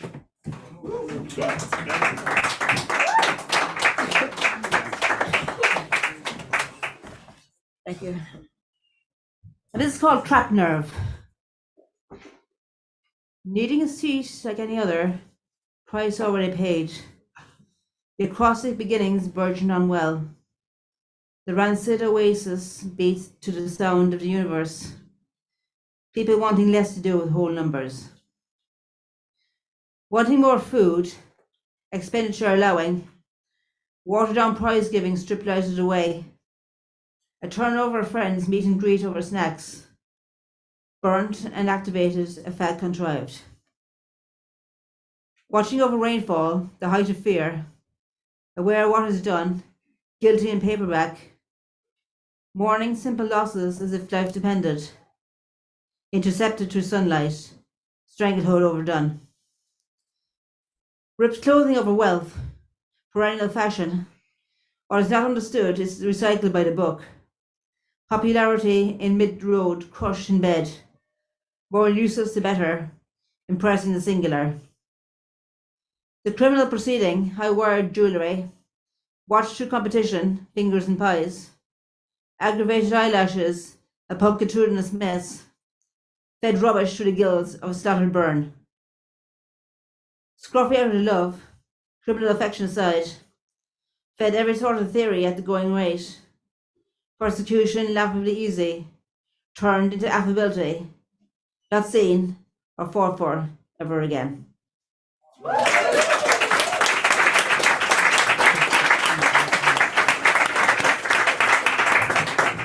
Thanks, Patricia. We might go online to Zoom now and welcome Jeff Cotterill to the open mic. Hey, Jeff. All right. Yeah, here I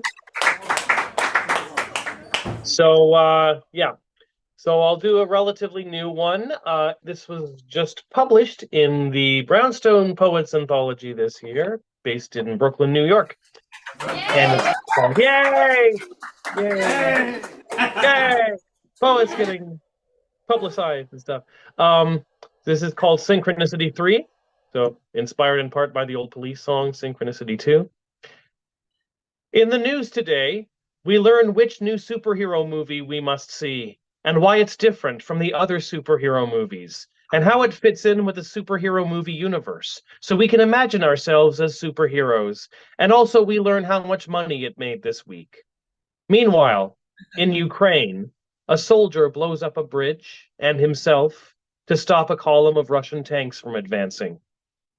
In the news today, we learn which famous people said something stupid, and why we must cast those stupid people out of society like lepers, and how we must erase their stupid names out of existence so we can bask in the glow of our moral purity. And also we learn what words we can't say anymore this week.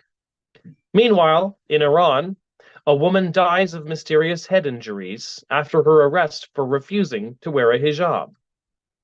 In the news today, we learn which celebrities are fucking which other celebrities, and which other celebrities are fucking which other celebrities, and which celebrities stopped fucking which other celebrities, so they can fuck completely different other celebrities. And also, we learn what dresses they're wearing this week. Meanwhile, all over the world, human intervention is sparking wildfires and pollution, but people still keep having babies. Thank you. That was Synchronicity 3.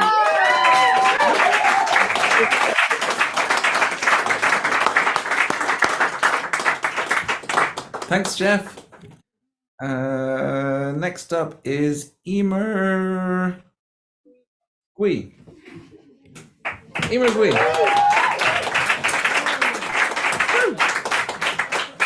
Hello. This is my first time at O'Vale and my first time reading, and I think I might get sick. And it's also, I won't get sick on you. This is also kind of a rap and a little bit of singing. I hope it's allowed. And it's kind of about coming through some mental illness and seeing the light, mate. So, okay. Thanks. Níl me gael go fós intact. Seachas cúpla fuck go fuck. This original rap is not about that though. Not even about my flow because it's deeper than that. It's so deep, in fact, it's on a cellular level. Disheveled self is 11 and looking in the mirror. Not even sure if she is still here because it's not clear whether she's still on the shelf like one of Andy's toys or lost completely irretrievable like Brandy's toys. Either way, she's in pain. Too many words on the brain left unsaid because the mainstream makes its money from taking away all of these kids' dreams. These kids' dreams. These kids' dreams. Until one day it's all dark and then these kids scream, maybe these kids bleed, maybe these kids leave. It's shit. But that's just facts, unfortunately. Until one day they close their eyes and it's all dark inside their mind until they don't know how to find what gets them up in the morning, taking pills with no warning. She believed that in the long run there's no room for such a burden, will not even take up space, her mind in a different place to her body, probably occupied by the influence of a different vice, judging herself through the other's eyes. I know the story too well. It does more than ring a bell. It's a reality I lived before I understood that life is a gift, and if you sift through the bullshit, I pray that you see it too. That things will happen for you and not to you. When you escape from your victim mentality, start to say, maybe I can be. Grieve the time that you lost, though bless the time for being exactly what you needed to make it to this meeting of the real self, beneath the facade that was created to survive and make it through the dark times of your mind. But tell me, when will you exist in a space of love and bliss? Times are tough when the mind's in charge. Let your soul's light shine and enlarge your heart space. In the face of a sick society, it's a rebellious act to be who only you can be. Open your heart and see, accept this opportunity to be free. Free, free, free. Thank you.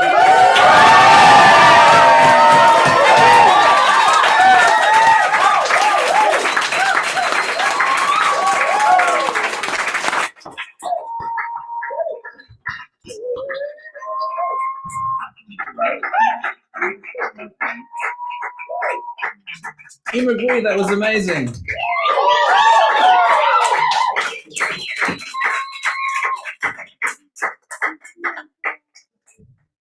Okay. Next up on the open mic, we have Dor Harding.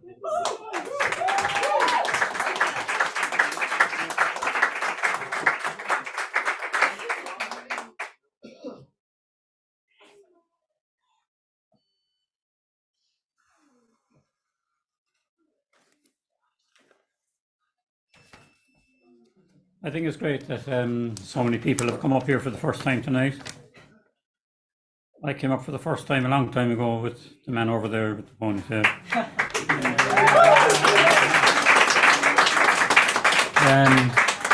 I think we're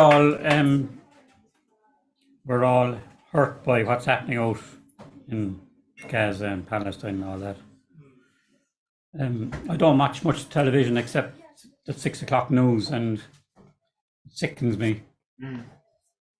Especially what's happening in my own country. At least once a week, there's some serious case of abuse of children in a family, and I know for a fact that it's happening right now in Cork Courthouse. There's a case going on. This poem was published my first book in 2011, and it's called Pedophile. Hear that? Pedophile, may you burn at the stake of tender sticks, wafted slightly by a still furious breeze, very slowly consuming your feet and calves, your screaming loud before it hits the knees. The tender child screamed before those flames. The heart is dying, but the rage is raging. Young hearts are young, but young in names, and the young names are aging, aging, aging. And now the flames creep slowly towards the groin, caress your trembling thighs like a viper's tongue. Not much for the old dead to be dying, but the dying ones to be the young. Little boy, your magic eyes are glowing upon your baby sister's curls and smiles. You see nothing but her beauty, and unknowing, something watches. Blood flows upon the tiles. May your teeth grind to mulch when the flames roast your testicles like chestnuts upon a London street. May you be sodomized by the vilest sodomites roaming Satan's corridors with hooves upon their feet. In your hell, eternity is too short a time, and all the time you have is worth having, while here on earth you leave behind your crime of the undead. They are left to go on living. Thanks.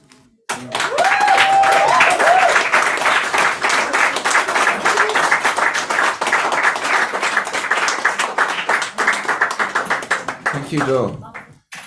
Next on the open mic, we have Sushi.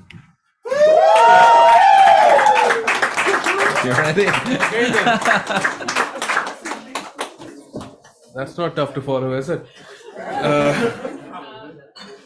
Right, so I have two. If this one goes well, and if you guys have the patience, I'll read another. This one's from like 5 years ago, and whoa. Sometimes I wonder if you think I don't miss you, and if I even feel the loss of what we had. I wish I could tell you that I do. That every time I think of you, I feel lonely and sad. But I'm afraid if I did, you'd have a hard time believing we're over. We were dragging a corpse anyway. What we had was so hard to end. It was only pain in the end, but you held on when I was fighting to let go. Not because I didn't want what we could have been, but because I couldn't take another second of what we had become. I wish I could tell you because it would be easy to say, but the consequences is us negating the parting of our ways. I see you checking my stories every other day. I see your face from time to time in your friends' posts, but I see you less and less, and that's by design. I'm moving on every day. And by peace, I'm bringing back my mind.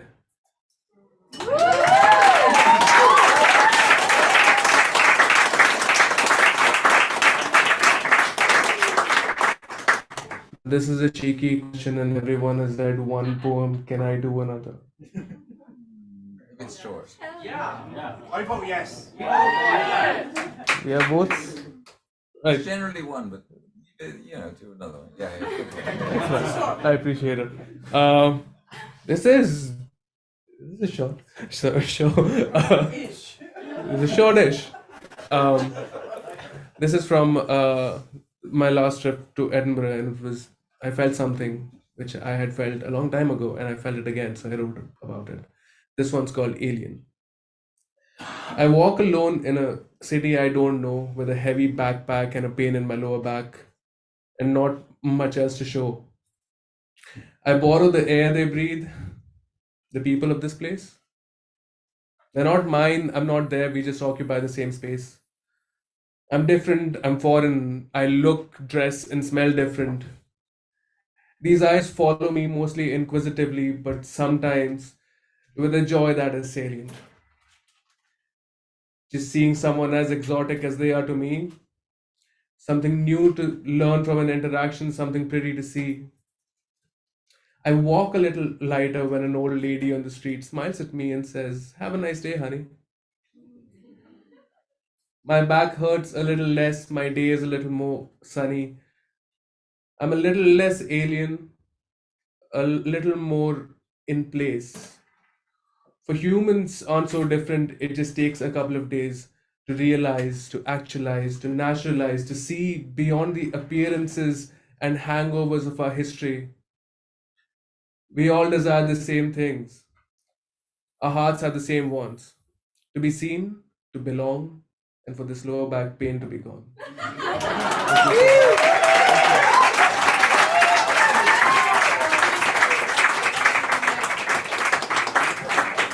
Thanks, Sushi. That was great.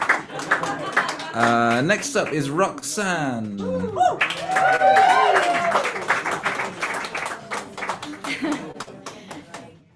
I swear it wasn't absolutely meant to be, but if you combine the themes of sushis, you have my text.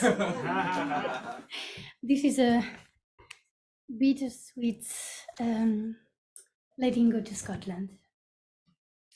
It's called Peace Process, and I wrote it yesterday.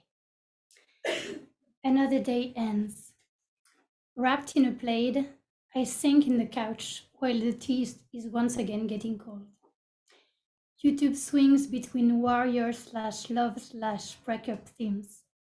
Overwhelmed by emotions, eyes closed. Sleep could be close if it weren't for pending thoughts and urge to write. Can you forgive me for finally letting you go? Our memories, the way you saved my life, stayed tattooed in each of my heart cells. Of course I miss you, and I'll miss you for long. Thing is, I eventually grew from the past years.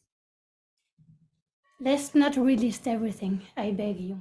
Better focus on the present, in this place I call home. The delight of a local Murphy's, the nocturne cathedral glow, trusting more and more people, ticking life boxes, endless hugs wherever I go, bumping into friendly faces, twirls and steps along jazz music, feeling my wings spread wide, maintaining healthy boundaries, a clear and intense feeling of belonging, early morning walks to work while everybody is asleep. My brain is wiring back to a more constant joy that should have never left. So grateful for this reformed freedom, but no one told me about the exhaustion inherent to it. No one told me about the vulnerability when bad habits break, how they leave you defenseless until you stand again. But they did tell me I'd make it through. They did say I am strong. She told me I am safe, sane to be around, and that my inner child need that from me too. Need that from me. You are the spark to ignite future fires, lights in my eyes, warmth in my backbone. I won't forget it. I'm simply not coming back. Not anytime soon again, anyway. Wars are raging in the world. We remember past heroes who gave their lives. For now, my goal is securing my risen peace. I'm staying, ready for whatever comes next. Thank you.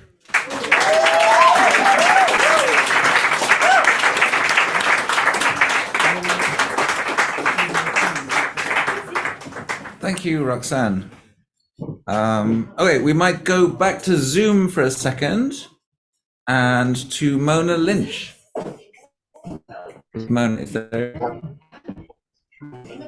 Thank you. Thank you. Okay. This poem was inspired when I read about Charles Baudelaire, the poet, who, apart from writing poetry, strolled around the streets of Paris with his peers, observing society. For that, he was called a flaneur. Years later, ladies decided to do the same, and they were called a flanneuse. So I decided to become a flanneuse in Cork City and write a little poem. It's called Flanneuse. What a blast of life I miss by sleeping in the suburbs.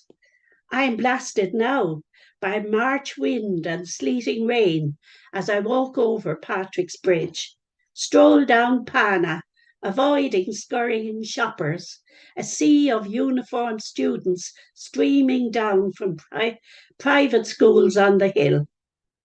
Blessed by Father Matthew, I pass under his outstretched, sober hand. There the complacency ends as I observe the leap into modernity that my city has taken. Uplifting is Beth Galley's widening of the footpaths, recovering space from the street for citizens, lighting shaped like ship's rigging, reminding us of the street's watery past. The strains of a busking violinist playing Shostakovich's Gadfly at odds with the damp greyness of the day. I catch sight of the gleaming Opera Lane. Regret overtakes me. Renaming Faulkner's Lane for this opera, where neither a legata nor aria reign. Neither do they pay tribute to Riggs Faulkner, once a familiar face at the door of his bank. Instead, towering glass boxes filled with fast fashion are the latest Apple devices. Saddened by sodden sleeping bags in doorways, I move on, carried by the crowd, eyes downcast before their feet. Thank you.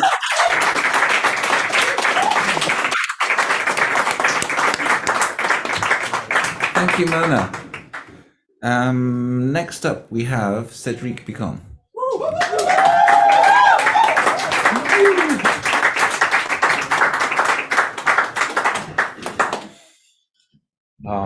This piece was written under the sign of anger. It was a strange path between a question asked by a stranger about what's the color of anger, and I replied that it was chameleon red with a taste of iron and chili peppers. Somebody here also told me to write about my emotions far more, and I thank that person very much for that. And to finish, that was very much the last nail in that coffin. So I spent some time with my mom lately, and she basically taught me to forgive and made me realize that I've been out of, as a reflex for survival in a way, I've been feeding the wrong beast for a very long time. So I thought I was in a good place, and I realized I was just starting the journey. So this piece is called Raging Bull. Have you ever been so angry that everything goes white? There's a taste you have in your mouth when you are there. The blood has rushed to your head. You can feel your heart pumping it. Words are just blurred sounds.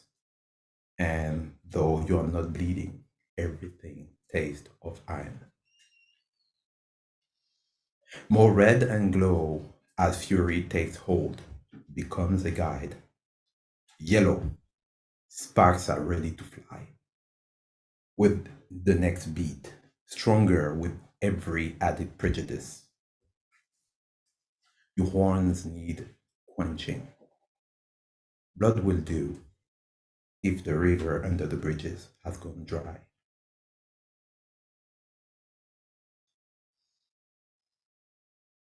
Let me beat your heat. Put out your fires with kindness. I want to be the flowery middle to this raging bull. See the reds and the whites, the yellows? Trample all you need, roar, scream. I am the earth, I am lush, I am green. You will be back to yourself, back to me. Your turmoil cannot follow you. This bug will steal your eyes. With every dump, every stomp, the overfed beast reclaimed, the death of you drained until all you can do is cry. Bring me your rains, rest your head, feed my soul. Your storm is gone.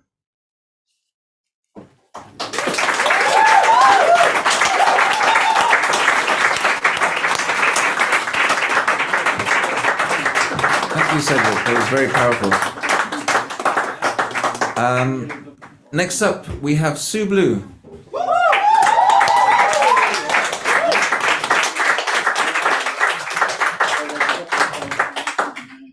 Thanks. Oh, that was something to follow. Well, I didn't quite know what to do for tonight. And I was going through my poems and I looked at this piece and I said, one day very soon I'll have to adapt it to the next person, and I knew exactly who that was going to be. Mary O'Connell. This is to you. Last time I visited her, we spoke everything that was needed to be spoken between us. And I'm actually really glad that she was able to let go. Because that was the only way for her, and she knew it. So this is for her and for us. Death of a loved one. The house is wrapped up in clouds, heavy with tears like our hearts. We're sitting inside in silence, our grieving envelops our souls. We've come together in sadness to share the pain of your loss. You're missing within our circle. We cry and remember your love. You've been so witty and wise, your tales and poems so moving, made us laugh or brought us to tears. Your kindness and spirit we miss. So still, your body is empty, your tender voice is gone, your eyes have closed forever, your breathing is all done. We're shaken with grief as we stand in mourning and disbelief. And even though hard to face, you're leaving this vast empty space. The gap is sore like a wound. The void you leave just echoes with emptiness, burning and cold. And we hug each other for hold. We know that your heart's been loving. We know that your soul is light. And as we are sharing our tears, we know you will be all right. You were taken away by the angels. A feather was left on the sill. To rejoin the ocean of love, you'll be back with the birds, if you will. And although our grief is cutting like a double-sided knife, we know that your wish for your loved ones is to love and enjoy our life. So we remember your stories, your laughter that fills us with light, while holding on to each other and sharing the love you inspired. Thank you.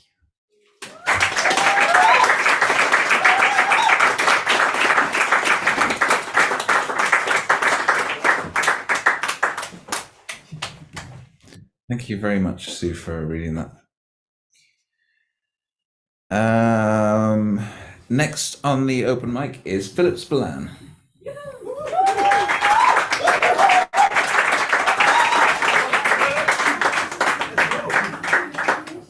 Sue, thank you very much for sharing that. I only just found out tonight, but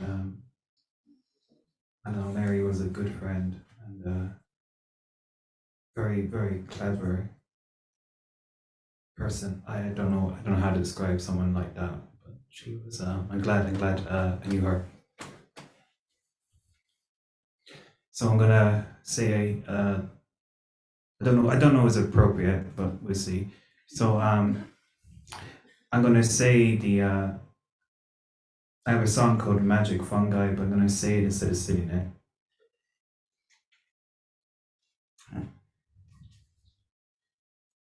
Remember me as magic fungi, and not as a fallen ash tree. I will dance in circles like magic fungi, and not stay still like an ash tree. I will speak in poetry like magic fungi, and not speak all strange like the ash tree. I know I'm not really magic fungi. I know I am really a fallen ash tree. But in me, I feel grows magic fungi, even though from the outside, I'm the fallen ash tree. Thanks very much for listening.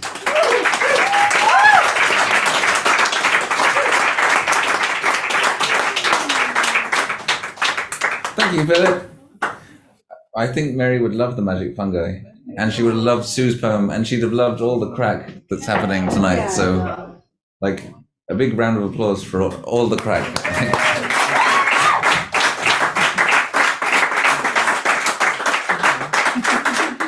We might zoom back to Zoom briefly for Massimo.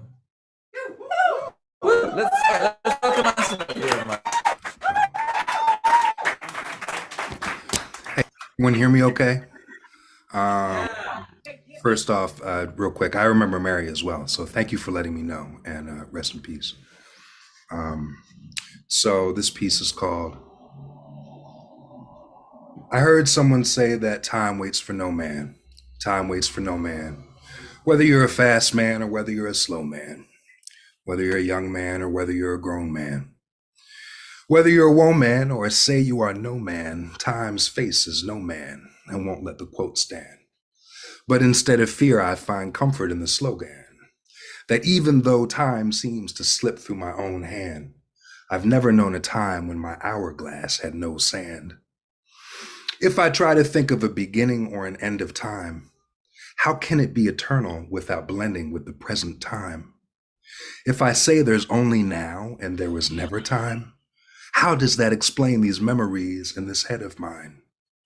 Memories are not just signs of a better time, because I remember people, places more than I remember time. Good things that happened, I hope happen every time. But as long as they have happened once, they are forever mine. Forever is a strong word, I cannot grasp it. My life's already longer than the brief time I have had it. But just to understand it, I try looking at it backward. If the only proof I have that time exists is that I've lasted. Time cannot be touched, but still I feel it as I pass it. Till I see I'm not moving past it, but I'm moving as it. Time is not the object, but the light in which it's casted. If I'm always looking through it, but I'm never looking at it. Because when I say time, most times I don't mean time. Because between time and space, there's real life in the meantime. I use measurements to cut a corner to a clean line, but even the straightest line is curvy to a keen eye. We use clocks to agree times to meet by, but their tick is too fast for heartbeats to beat by. Their tick is too slow for thought trains that speed by. Their rhythms too rigid to live and breathe by.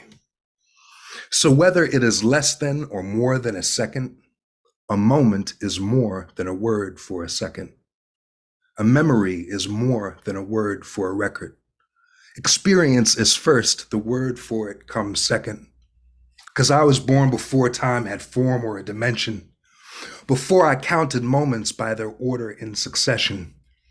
If a rolling stone could gather moss that grows and keeps collecting, then soon it would look like hills are rolling where a stone was stepping. They say time is distance that's divided by the speed, but measurements are only tools divided by a need. If I can't control time, I ride and let it lead. 'Cause if I'm still here, the math must be that I succeed. If time is like a small seed that's smaller than a seed, that grows into a tall tree that's taller than a tree. But when it's like a forest and it's hard for me to see, I remember that it sprouted from a garden inside me.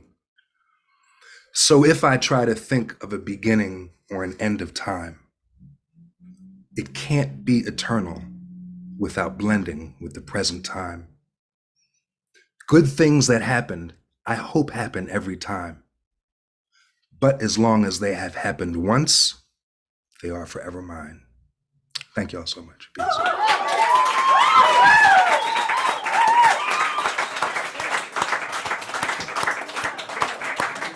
Thank you, Massimo. Huge appreciation here.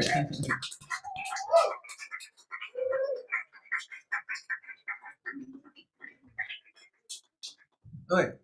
Next on the open mic, we have Isha.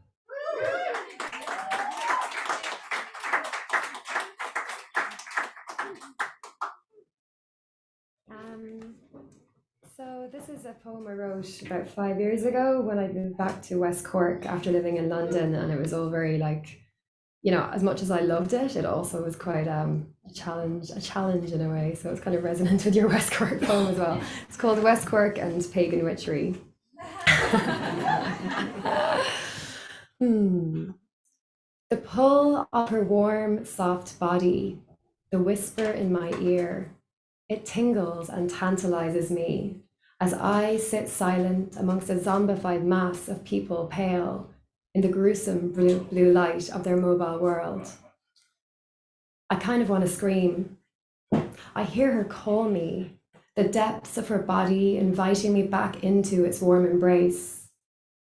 I look down at my own mobile phone and get lost in a world of likes, wishing I was as good as rich as pretty as confident as, and I snap myself out of it. I have become another robot in a world of lost souls, at least in that moment. In another moment, I am bathing in the sunlight as it hits my face, my eyes closed as I feel its warm embrace once more envelop me. I open my eyes and I am here. I am here. I dive into the cold water. It freezes me into the fullest of being alive. I am back. I am home. I am where I need to be. This space I have longed for. This space surrounds me in every way, shape, and form. It breathes out as I breathe in. The art of surrender is something I've been dabbling in, but this is a whole new level, a whole new lesson, a whole new world. This space surrounding me threatens to swallow me up in its presence. I don't know if I'm ready to be this present. Maybe it's easier to continue getting lost in a world of shoulds, A to P to C to D to E to Z, but the alphabet comes easily backwards to me. I know there's more. I know there's more. And yet, when I'm in its loving gaze, it traumatizes me. No place to hide, only hard truths and fear in this heavy, weighty, wonderful world of abundance, threatening to trigger me at any and every moment. How to not be tripped up by the pressures I've learned so well to unfold myself within. Enough. Stop this trailing lunacy, hypocrisy. Run through the fields with me barefoot like a child in the prime of its little life. Brings me back, brings us back. We are free, we are free, we are so fucking free. But maybe, I don't know what if they don't like it? Do I really like it? Do they like each other? Is the guy playing the tunes weirding them out? Is he weird? Time to speak, say something. I should fill this space, this silence. No, breathe. Return to center. You're being ridiculous. Let it unfold. Let the universe work its mystery, its magic, its witchery. We are pagan witches dancing around the bonfire. The bodies we are in mean nothing in this moment as we connect to something bigger, something deeper, something full of the laughter and joys of being alive. Together we have brewed this perfect little circle. Now it all flows. We are flowering and frolicking to the sounds of the century. 1 minute it's Madonna and the next it's something else altogether. Who cares? No need for ego in this cauldron of fun and fanciful freedom. We blow like a soft wind caressing the trees, collecting stories and feelings which will last far into the future. A life's journey turns a new page, a new chapter waiting to be played out. And all thanks to this, the whisper in my ear, her sweet embrace, my sweet surrender. This is what she holds. This is what she allows. This is what she unfolds when you let her. Yes.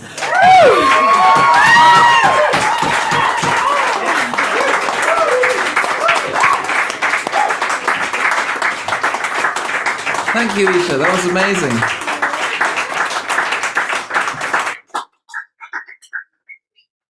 Next up, we have Mark O'Leary.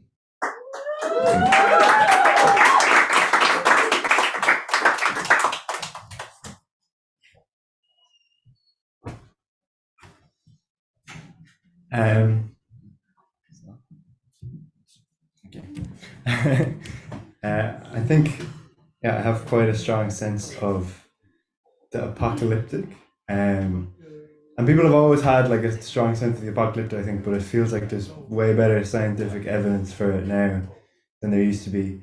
And I guess I wrote this poem thinking about the choice of whether to have children or not.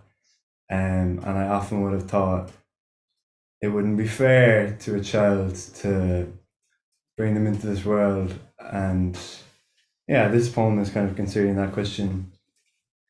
It's called To Give Life. The child I won't have will paint watercolors in the garden, surrounded by every pigment's impetus. Well, blue flew up the river on a dragonfly's back, and the ash taught us that green with the underside of its leaves. In winter, the child I won't have will sit on a thick rug in the house we won't own, by a stove that will let the warmth out and keep the fire in, and I will bring them full bowls of pumpkin soup, flavored with garlic, that won't grow in the garden because the frost stopped coming when it had promised. The conversation my generation is having more and more in tiny kitchens where dinner is served on a mismatch of plates and bowls always sounds the same.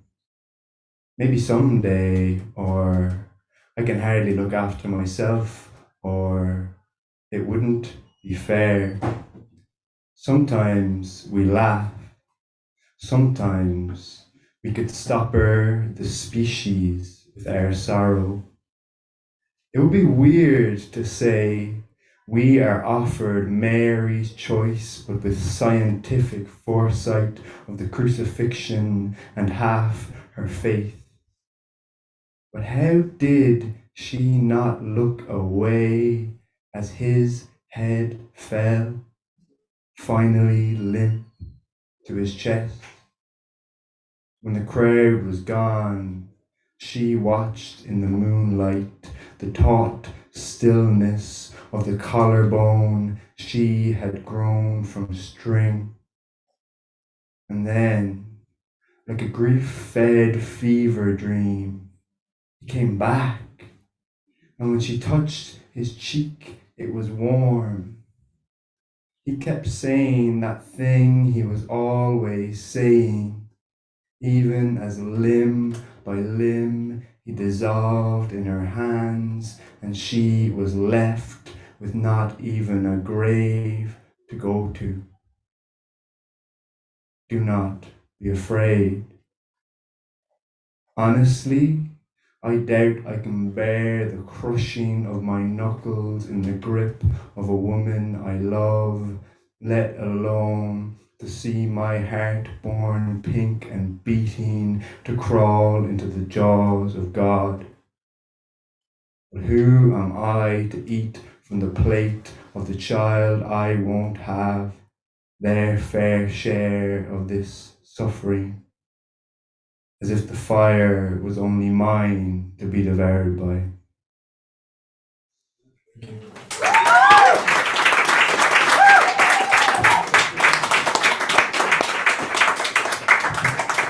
Thank you, Mark. Thank you. Next up is Adam O'Sullivan.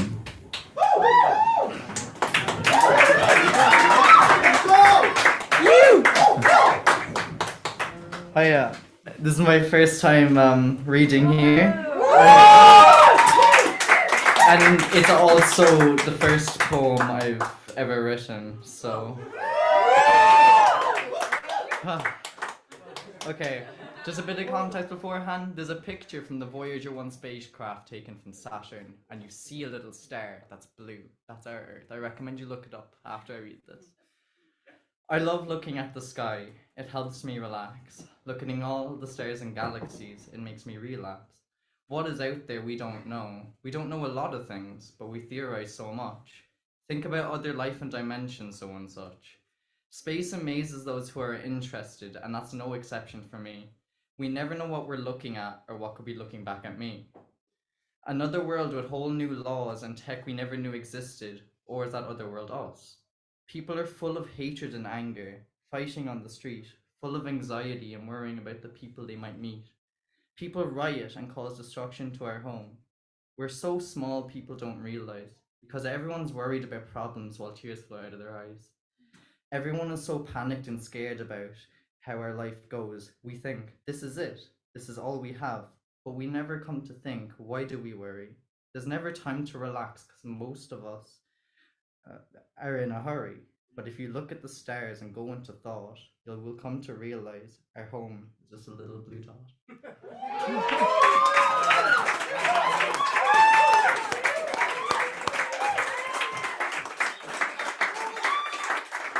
Woo! That was great. I love that. All right. Next is Cathal Holden.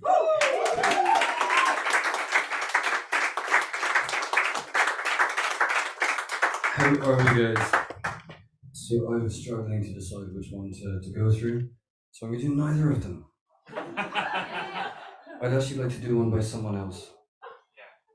Do you guys know Tom Hurons? He's an English poet, beautiful, and I just love this piece. It's called Sometimes a Wild God.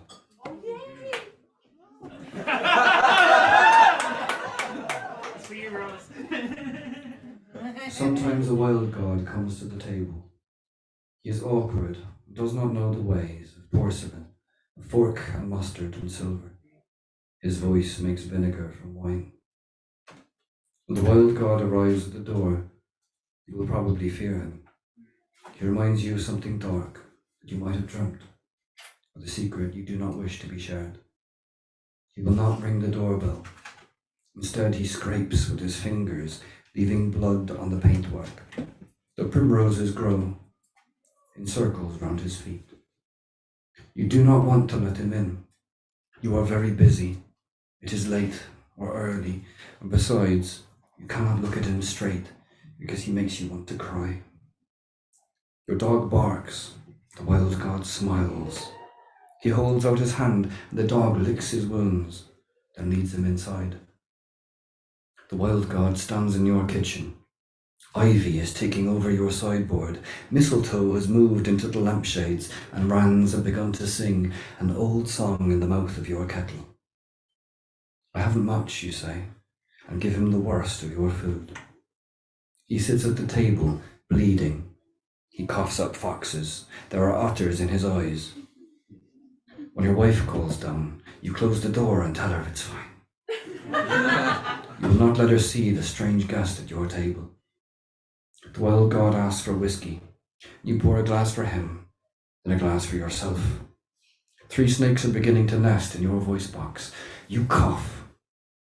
O limitless space, O eternal mystery, O endless cycles of death and birth, O miracle of life, O wondrous dance of it all. You cough again, expectorate the snakes and water down the whiskey, wondering how you got so old and where all your passions went. The wild god reaches into a bag made of moles and nightingale skin. He pulls out a 2-reeded pipe, raises an eyebrow, and all the birds begin to sing. The fox leaps into your eyes. Otters rush from the darkness. The snakes pour through your body. Your dog howls, and upstairs your wife both exults and weeps at once. The wild god dances with your dog. You dance with the sparrows. A white stag pulls up a stool and bellows hymns to enchantments. A pelican leaps from chair to chair. In the distance, warriors pour from their tombs. Ancient gold grows like grass in the fields. Everyone dreams the words to long-forgotten songs. The hills echo, and the grey stone rings with laughter and madness and pain. In the middle of the dance, the house takes off from the ground. Clouds climb in through the windows. Lightning pounds its fists on the table, and the moon leans in. The wild god points to your side. You are bleeding heavily. You have been bleeding for a long time, possibly since you were born. There is a bear in the wound. Why did you leave me to die? Asked the wild god. And you say, I was busy surviving. The shops were all closed. I didn't know how. I'm sorry. Listen to them. The fox in your neck, and the snakes in your arms, and the wren, and the sparrow, and the deer, the great unnameable beasts in your liver, and your kidneys, and your heart. There is a symphony of howling, a cacophony of dissent. The wild god nods his head, and you wake on the floor holding a knife, a bottle, and a handful of black fur.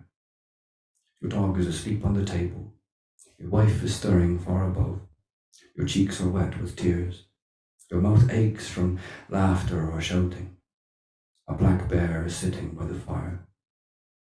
Sometimes a wild god comes to the table. He is awkward and does not know the ways of porcelain, a fork and mustard and silver. His voice makes vinegar from wine, brings the dead to life.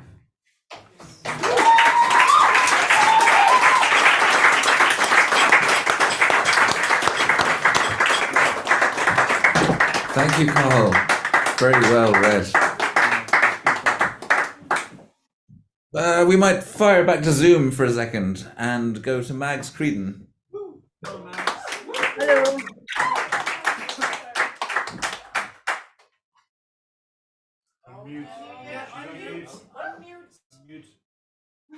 You're on mute, Mags. Unmute yourself there. Yes, sorry about that. I unsigned because of. Hi.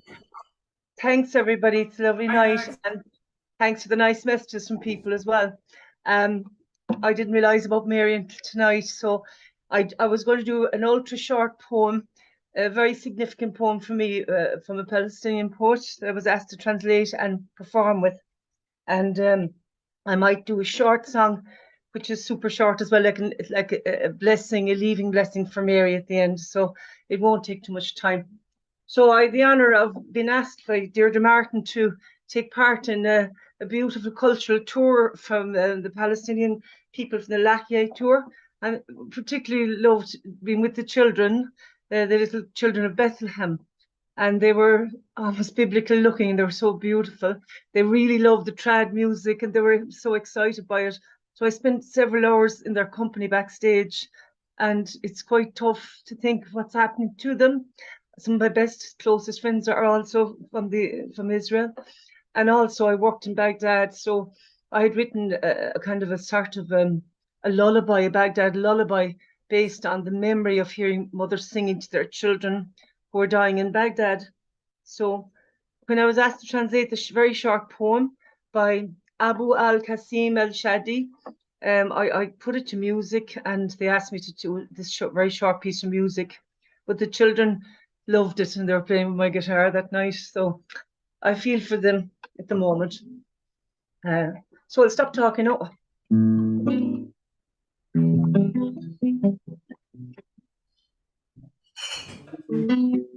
you hear me? One day a people find desire to live, then fate will answer.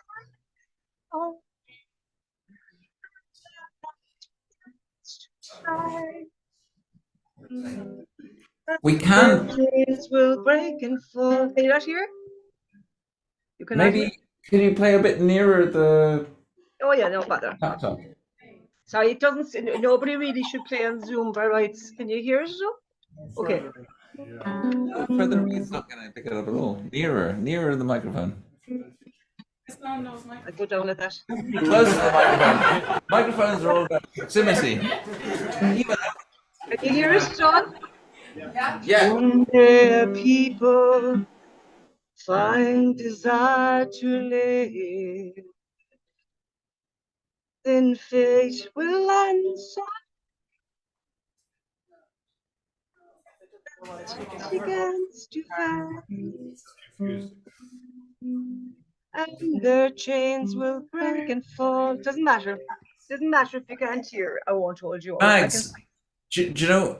I think Zoom is confused between the guitar and your voice. No, so I maybe understand. maybe Yeah. if you just did a just vocal piece, we'd probably hear it better. But it's just not it. No, it I keeps, understand. I'm a keeps musician. I cutting know out. that it Yeah. actually sounds like you're underwater when you're on Zoom. So I have no problem there. So this is the Will to Live by Abu Qasim Al-Shadi, and it goes like, if one day a people find desire to live, then fate will answer their call, and then their night begins to fade, and their chains will break and fall. For those who have not been embraced by a passion for life will dissipate into thin air, for they must find the will for life. But that's for the children of the Lachme from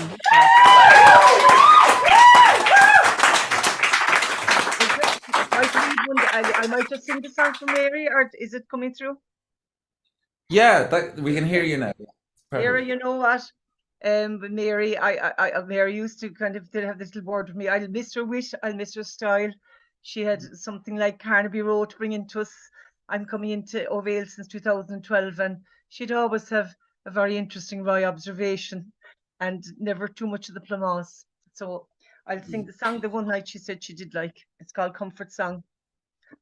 There's a channel straight from here to you, my love. If you tune into a station just above, and you listen on this frequency, my dear, if you make a choice, a voice is clear to hear. My existence is zoneless and timeless, and my voice is only audible in silence, and I will comfort you. From this peaceful place, I'm watching out for you. The universe is limitless, my darling. Its boundaries are porous if you're calling. I just want you to be prosper and be happy, for this other world's just waiting on a whisper. So don't waste your heart and all these tears of pain. Just save them up for your new joy again, and I will comfort you. From this peaceful place, I'm watching out for you. Slán leat, Moira. Thanks, Mags.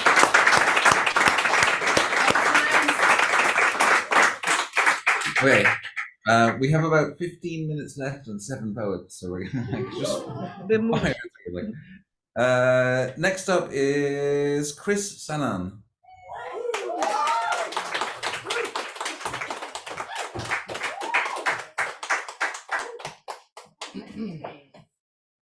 Okay, I just wrote this, and this is like just my love for Cork. Cork, Symphony of Home. In Cork, I first felt the warmth of home, a stranger's land, yet familiar in its tone. Love at first sight, true and bold. My heart forever in Cork's gentle hold. A city, a canvas of linguistics art, each language a masterpiece playing its part. Laughter echoes in the streets, light and dark. Even the tipsy find their way, a homeward mark. Dublin may claim the title of the capital's crown, but Cork, oh Cork,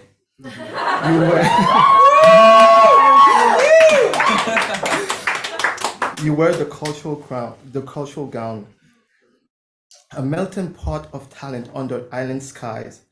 Musician, poets, artists, their spirit never dies. I felt like home the very moment I arrived here, and not once I felt like I was black. I know, strange, right? The city, a heaven of diversity and flair. In its embrace, I shed every care. Here, I'm not just Chris, the black guy. Rather, Chris, the guy with odd colored shoes, earrings that gleam, and of course, a killer fashion scene.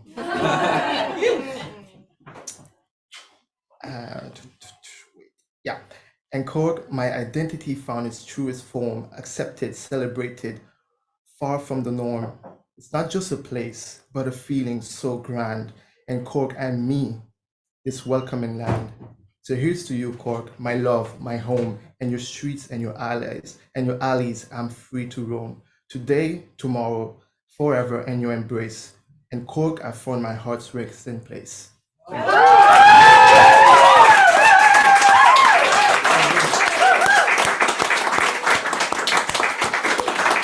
Amazing, thank you, Chris. Next up is May.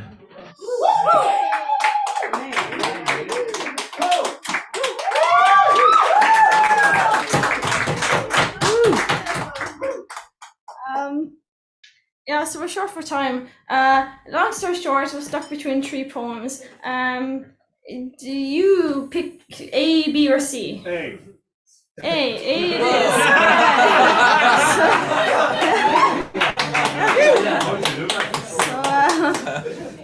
Just if my phone would load.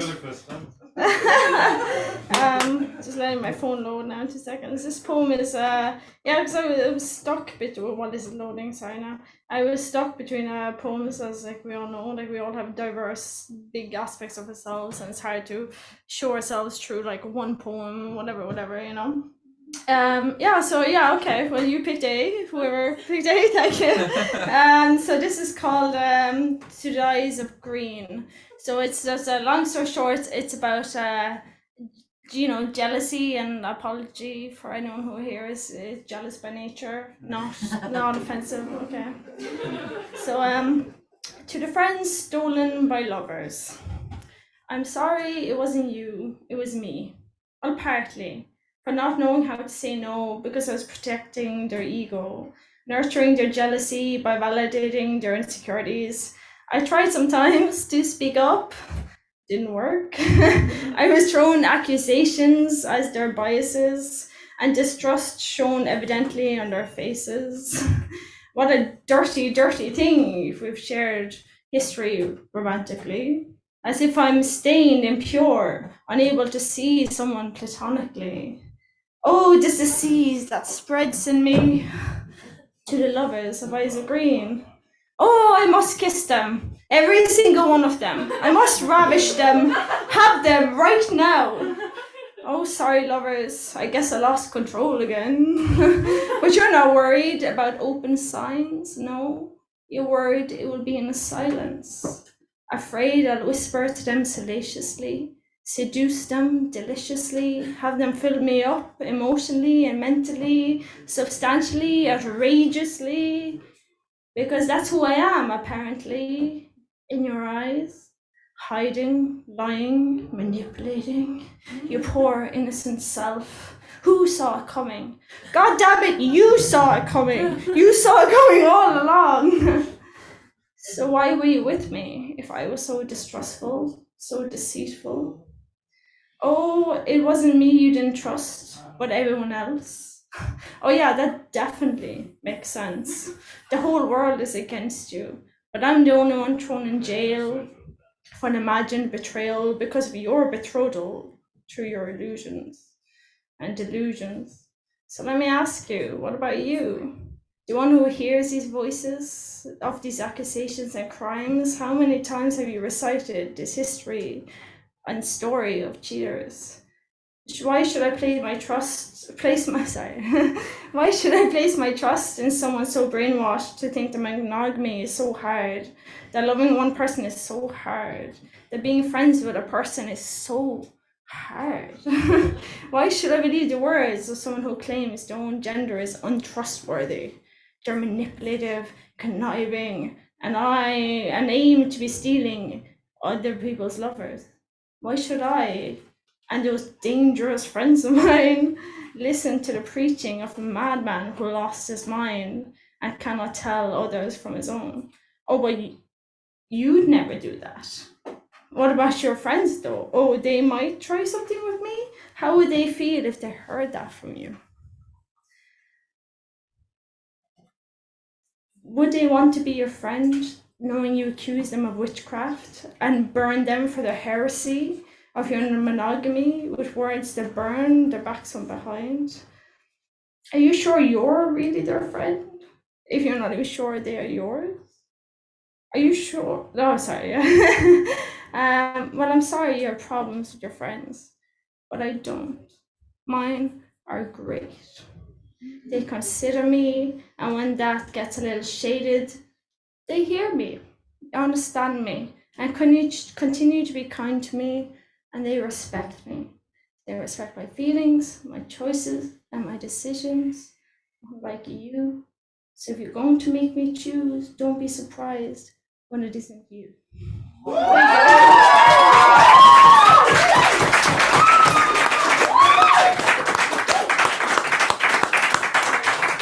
Thank you, May.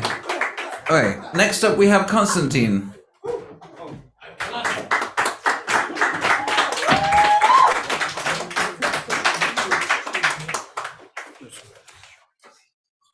The last poem is The Long Summer. The long summer has passed. A cold rain and wind disturbed my sleep from the dreams of yesteryear. Sandal castles, the ashes of memories stretching my face. My time is running slowly. Many things remain only in poems. In every point of universe's abstract innocence, I recognize myself. The following, the emigrant song. People of all denominations come here. On the main street, crowds of people from far away, the four cardinal points, accompanied by a strange light, looking for a coffee, drinking beer, eating salted peanuts and popcorn. Ready to serve always an ice cream also, drowned by the sound of horses, ships full out at night. In front of the main screen, there is a talk of soccer game. They sell illusions, a land of milk and honey, a song of violin music in the air. Pigeons fly high in the sky. People of the I walk on the river bank, handing here. I walk on the river bank, hand in hand with time, my comrade for life. I am back in my childhood, playing hand shadow games. I stop to drink a coffee and listen to classical music, The Four Seasons by Vivaldi.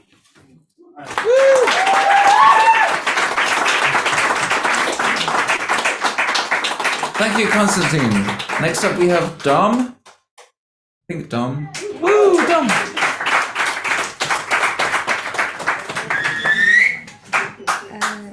So this is kind of the first time I've read my poetry out loud, so keep that in mind. I wrote this one the first time I got COVID, and it's kind of when I first started getting into poetry, so I suppose here it goes. All I hear is ringing, mild. It is, but it's not, is it? My lungs are filling, empty, full, empty. I can't breathe. Full, empty, full. I haven't moved in decades, my mouth decaying, unused, and dissatisfied. I try to speak, but no ears are here to listen. Waves shift around her brain, she's sitting next to me, silent. Away from everything, divided only by timber. Transparent but opaque, disapproving to the voices now lowered to a whisper. They speak of endlessly dangerous possibility of her presence, infected. I lie awake, unable to rest, although rest is all I've had. 48 hours. My hair now touching my knees. It comes in waves, crashing and freezing and melting as the minutes tick, tick, tick backwards. It's Sunday again. Somehow everything's okay. One line.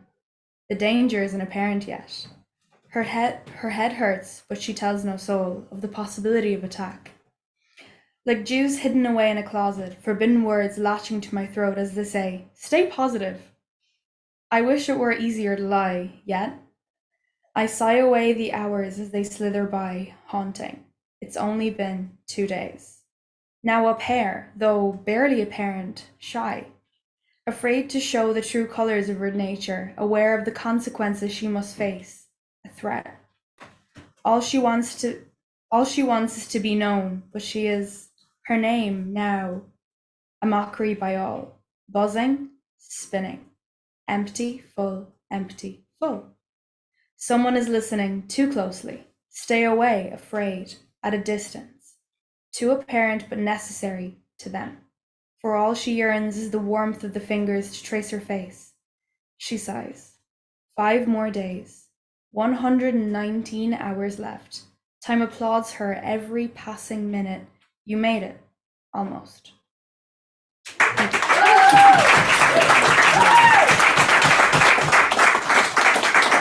Thank you, Dom. That was amazing. Next, we have John Tynan.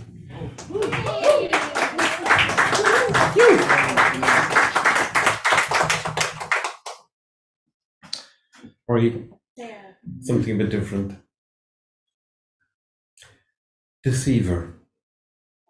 My ex calling. Forever Heather. Honey love. Get the hint. Come over. Strawberry lingerie. In the flesh. A stiff pink. Bear it all. Pillow talk. Will you be with me? Keep dreaming. Bitch, I'm two-faced. A short affair. She means business. Can you tell? Lady Danger. Bound and ruthless. Ring the alarm. Rose and Slay, Big Bang, Boy Trouble, High Drama. Men love mystery. You wouldn't get it. Velvet Teddy is sold 2016, she said. Confession time, lads. Those are all, from start to finish, lipstick names.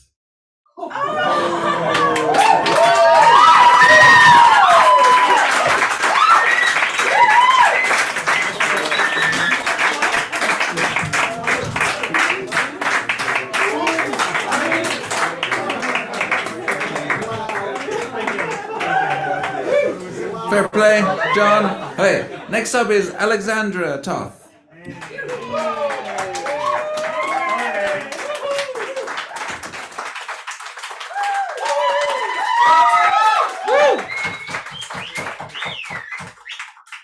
So when I started writing this poem, it was originally about kind of self-doubt and kind of a disappointment about myself because of a grade that I got back from like an assignment, and I pretty much sure I deserved better than that.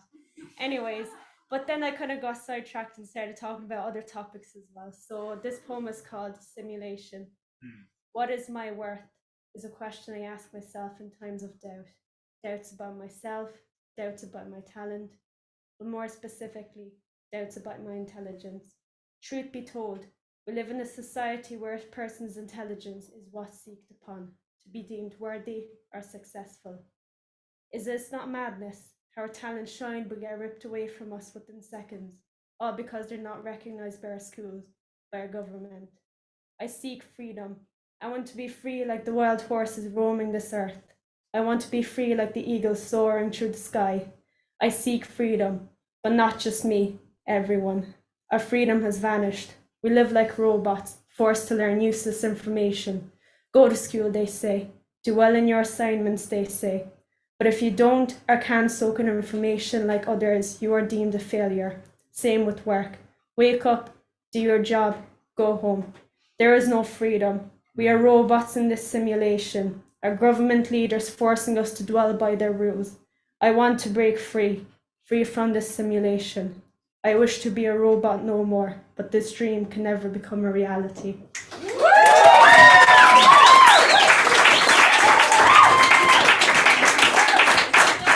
Thanks, Alexandra. Thank you, that was amazing. Okay, our second last performer of the evening is Rosie O'Regan.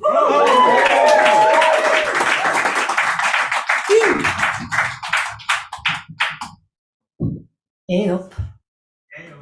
To the wild God. To the child I did not have. To the apocalypse. And to intelligence. To kinetic intelligence, emotional intelligence, animal intelligence, and plant intelligence. It's all out there. Yeah, I do think that. Yeah. I should have a drink after doing that, yeah. Yeah. And to Mary. Yeah.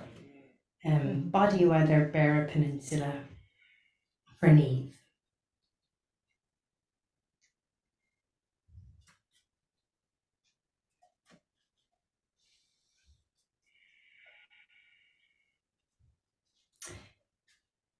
In this silence, she brings seaweed, tells me to trace its saline sap over the skin of my face.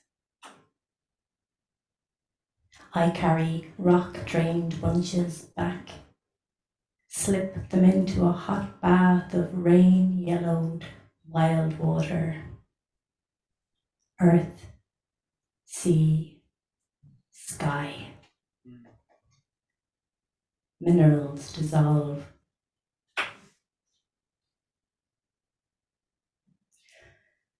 I lower the soft stones of my body in. Islands curve out. Grass ripples over rock.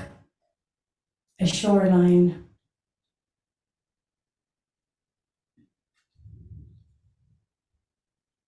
I breathe.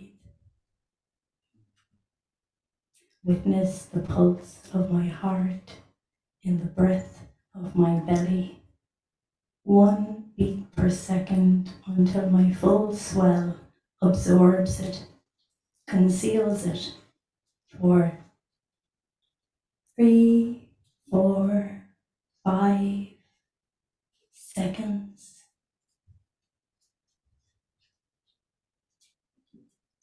The dips return, cyclical.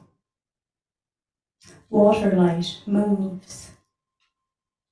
My belly eye weeps.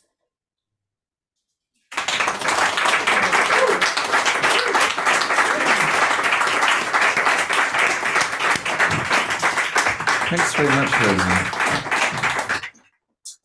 Thank you, Rosie. And next we have Antonio.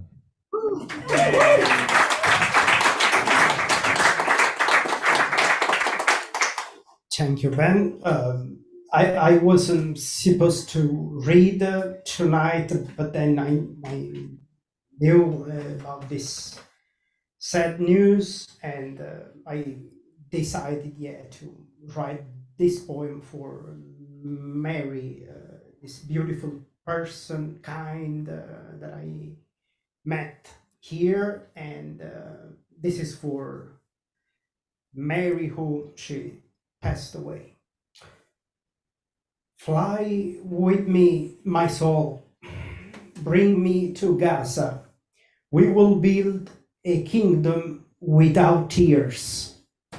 Fly with me, my soul, for every poem unsaid, for every woman beaten, for every word broken.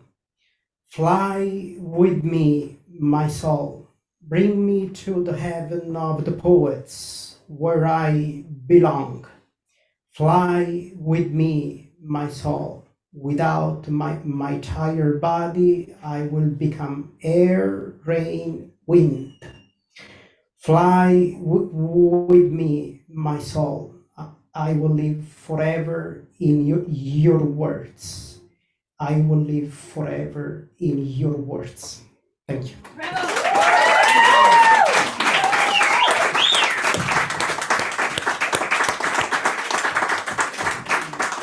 Thank you, Antonio. That's the end of the night. I'd like to just say, thank you to everyone who did the 5-word challenge. Thank you to David Nash for performing. Thank you to Grace Zhou for performing.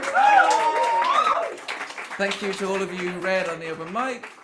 And we're gonna head over to Mainz for probably another drink if anyone would like to join us. And just thank you all for coming. And a big round of applause.